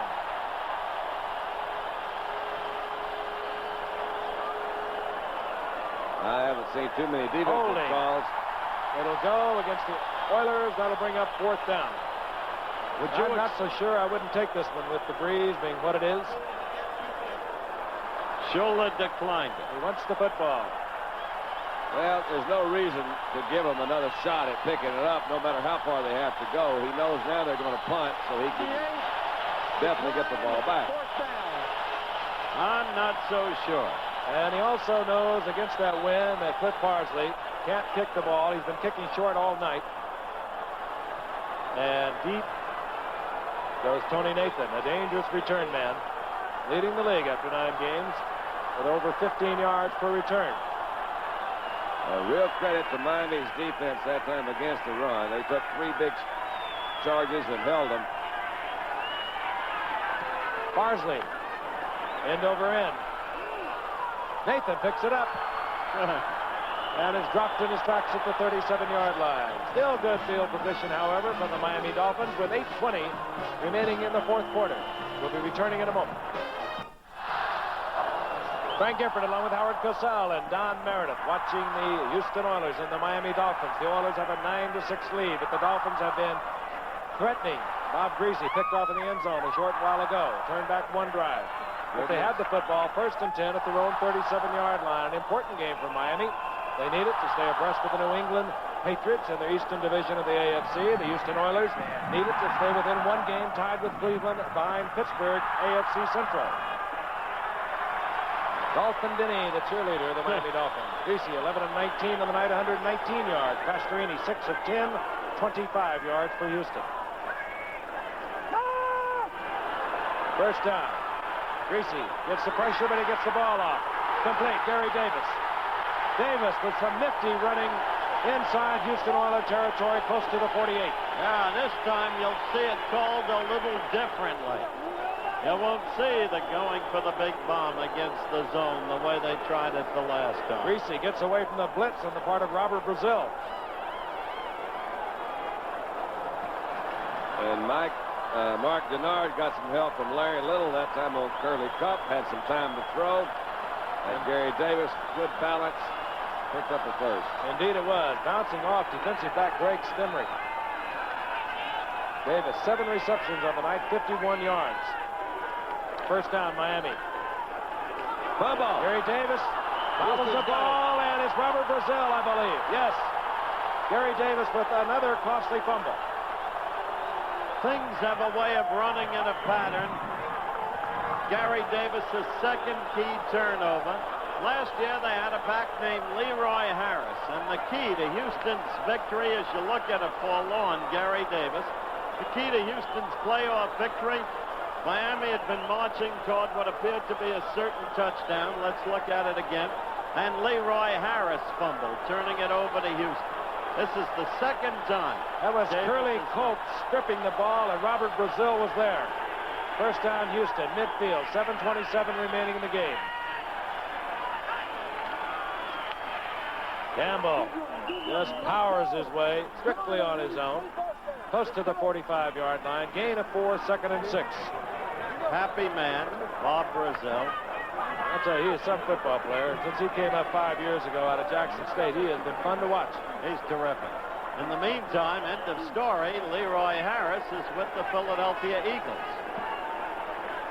How do you like that? The whole story right there. The turnovers. Houston and Dan Pastorini will let that clock run. On 2nd and 6, Campbell gets the call. Swarmed under, first man there, Larry Gordon. Then hustling up, Neil Colsey from free safety. A loss of a couple of yards. It'll be 3rd down and 8. The last 5 times they've run with the ball, they haven't made 10 yards total. Pretty good comment for that defensive line and whole unit for the Miami Dolphins. Well, it's the time, like the time when Frank was with the Giants, and the offense came in, and Robustelli, captain of the defense, said to Kyle Rote, hold him. It was Sam Huff. 3rd and 8.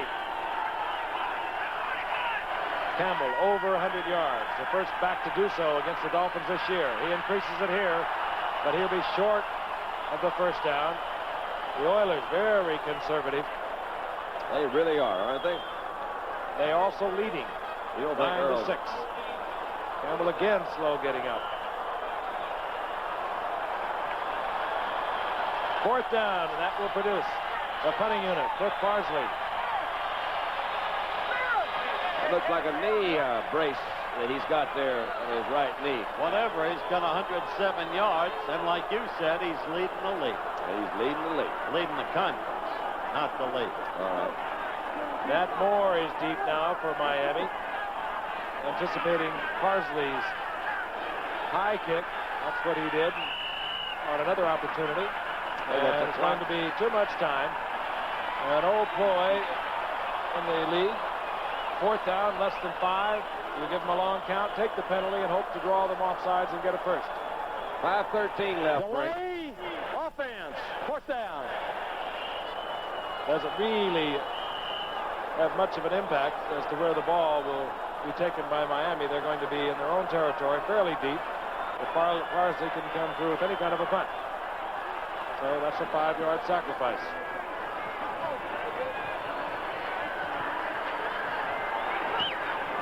Parsley hangs it high. Fair catch called for and made by Nat Moore.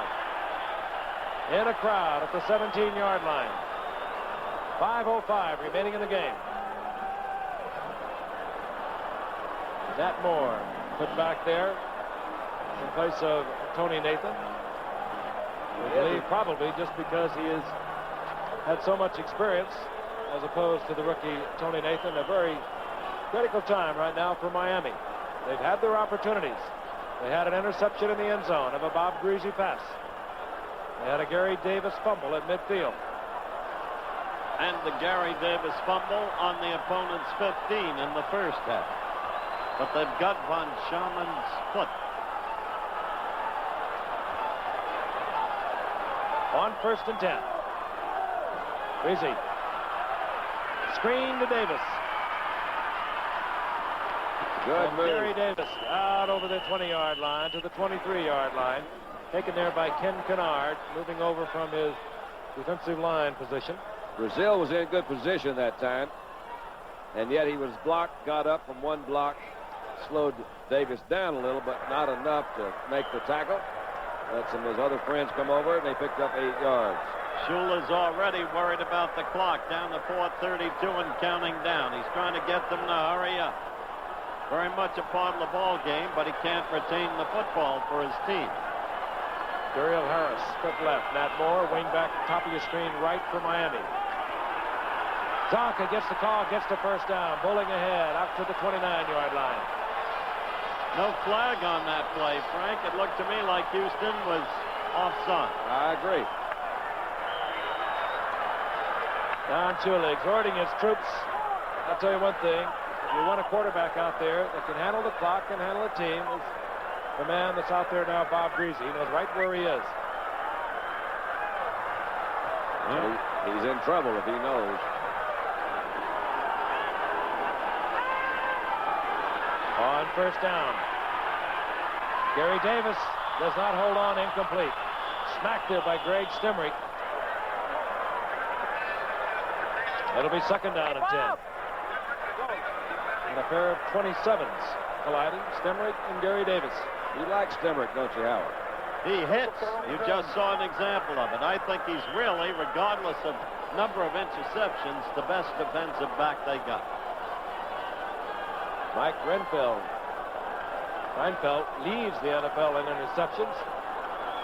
But they have been getting a lot of pressure from that blitzing core of linebackers, and they're down 3 men. Now they set up in a 4-3. 3:38 remaining in the game. Second down and 10. That's twice. These offside Flags are down, and Greasy goes down.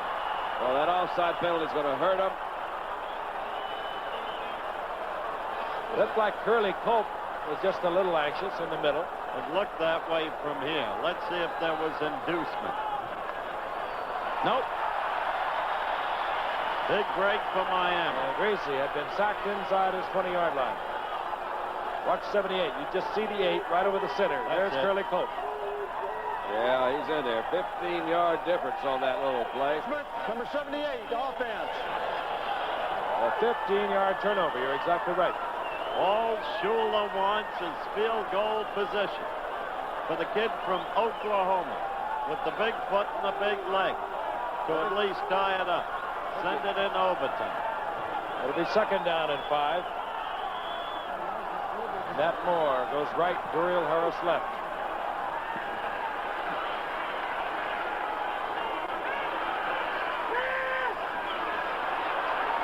Boy, they picked them up. Going for Duriel Harris. A flag is down, and I believe that Greg Stemrick bumped Duriel Harris beyond the 5-yard zone. He absolutely did. There can be no question about it. Well, I think there might be a question, but I'd like to see it.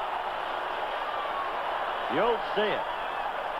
On ABC, Monday Night Football. We get it all. There it is. Bum, I don't blame you. It was so close, son. Bum lost his hat. I don't blame him. There goes the new hat. He's coming up and saying, Coach, look, it's all right. Call against Stemrick. Working against Duriel Harris. There was single coverage. Let's take a look at it now. Stemrick cannot touch him after he goes 5 yards downfield. All right. Now, who ran into who? Who against whom? Yeah, well, whom against whom is right. I'm saying he's looking for one, folks. He's looking for one there. Cannot impede his movement downfield. You be the judge of it. Well, okay. On first and 10. Greasy firing incomplete, almost picked off by Reinfeldt. Bad throw. He had Duriel Harris cutting across the middle. Could have had them in solid field goal position. It'll be second and 10. The ball just inside the 40-yard line. As Don's new friend, Uwe. Uwe, it's not Uwe, it's E-U-W-E. How you pronounce it? It's Uwe. See there? Uwe.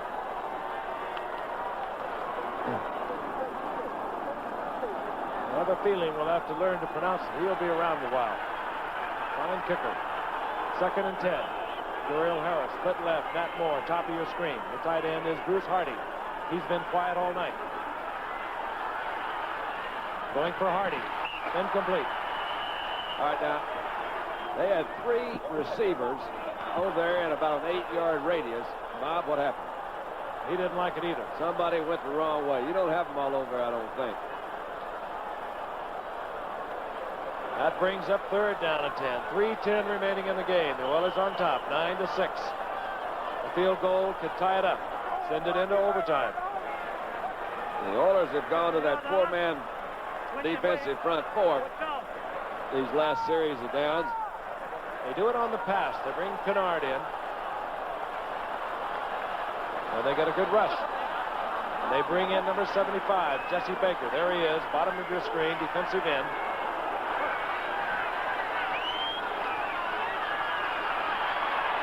Complete. Tony Nathan, first down Miami, inside the 25-yard line at the 23.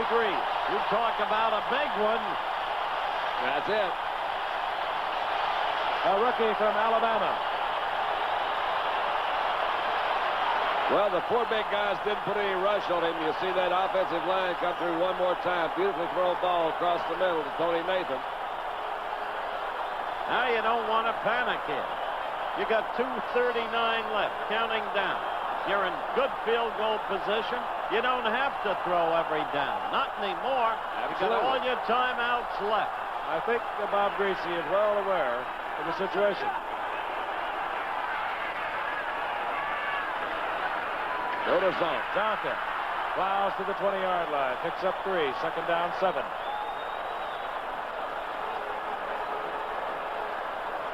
And an overtime flip of the coin could be very critical. The wind being such a factor here tonight in the offensive movements. We are approaching the 2-minute warning. Bob Greasy has already started to move over to the Dolphin bench. There it is. 2 minutes remaining in the fourth quarter or the game. We'll find out in a moment. Turnovers have been the story thus far tonight. 3 by Miami. But Miami still threatening. 2 minutes remaining. They have the football. Second down and 7. The ball at the 20-yard line with 2 minutes remaining. And the other story, Giffer, the wind. It seems like as you look at Bum and his back, and thank goodness he's got the ribbon back on his new hat. But they're at the 20, and the part of the field they're on is where the whole game has been played, except for 1 point in the first half when Miami marched against the wind, and Gary Davis fumbled it away on the Houston 15. But the wind, the key factor. Second and 7. The wind now at the back of Bob Greasy.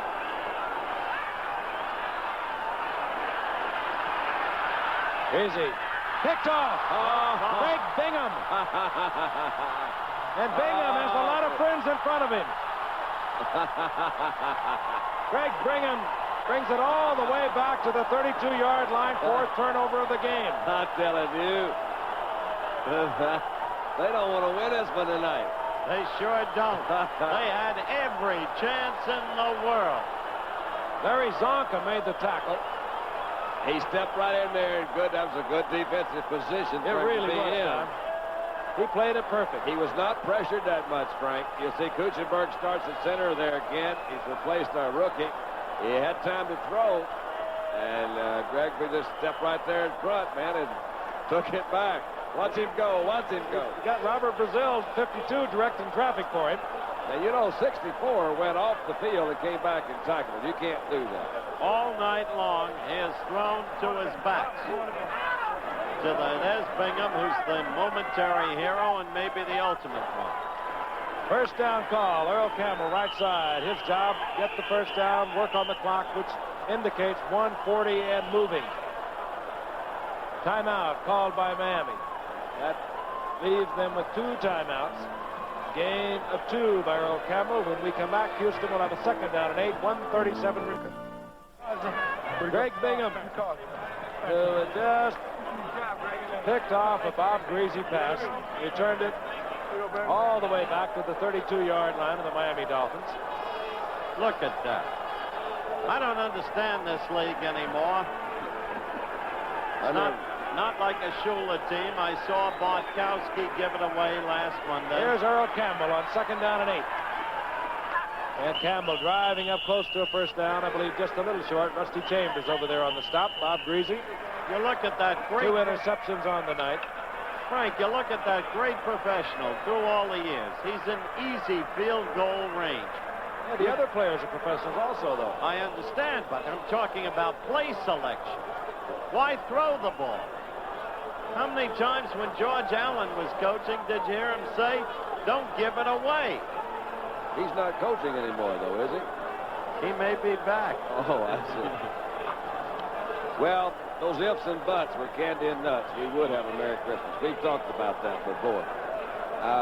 I thought there was a good block that last time, as a matter of fact, by Rich Casper, who was out there in front, neutralizing his man to allow Earl Campbell to get so close to a first down, we may even have to measure.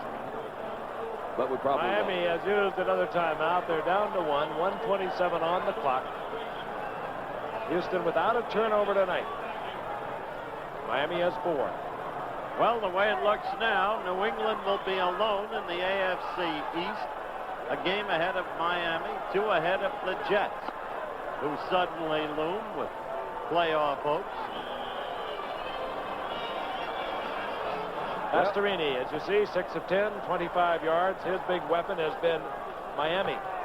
That's true. Absolutely true.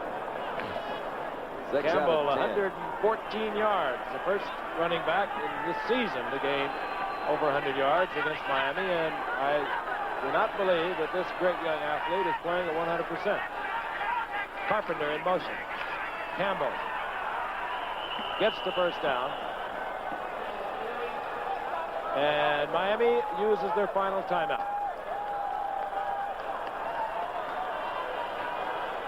We will be seeing both these teams later on. It'll be November the 29th for the Miami Dolphins and the New England Patriots on a Thursday night.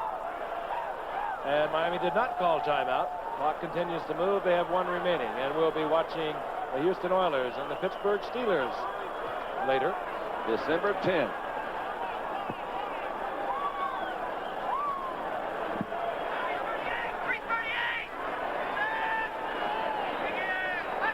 First down call. Campbell rolling ahead, holding on to the football. That's his job. Rusty Chambers in on the stop, and Miami uses their final timeout. 36 seconds. We just saw Don Shula, the great coach.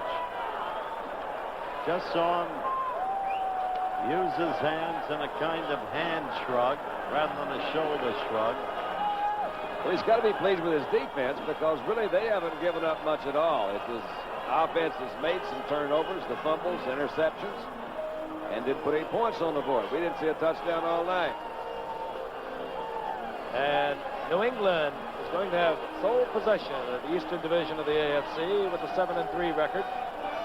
And Houston hangs tough, a game behind the Steelers, and even if the Steelers prove to be unbeatable as they presently look, there is the wild card situation, and Houston would settle for that to get into the playoffs.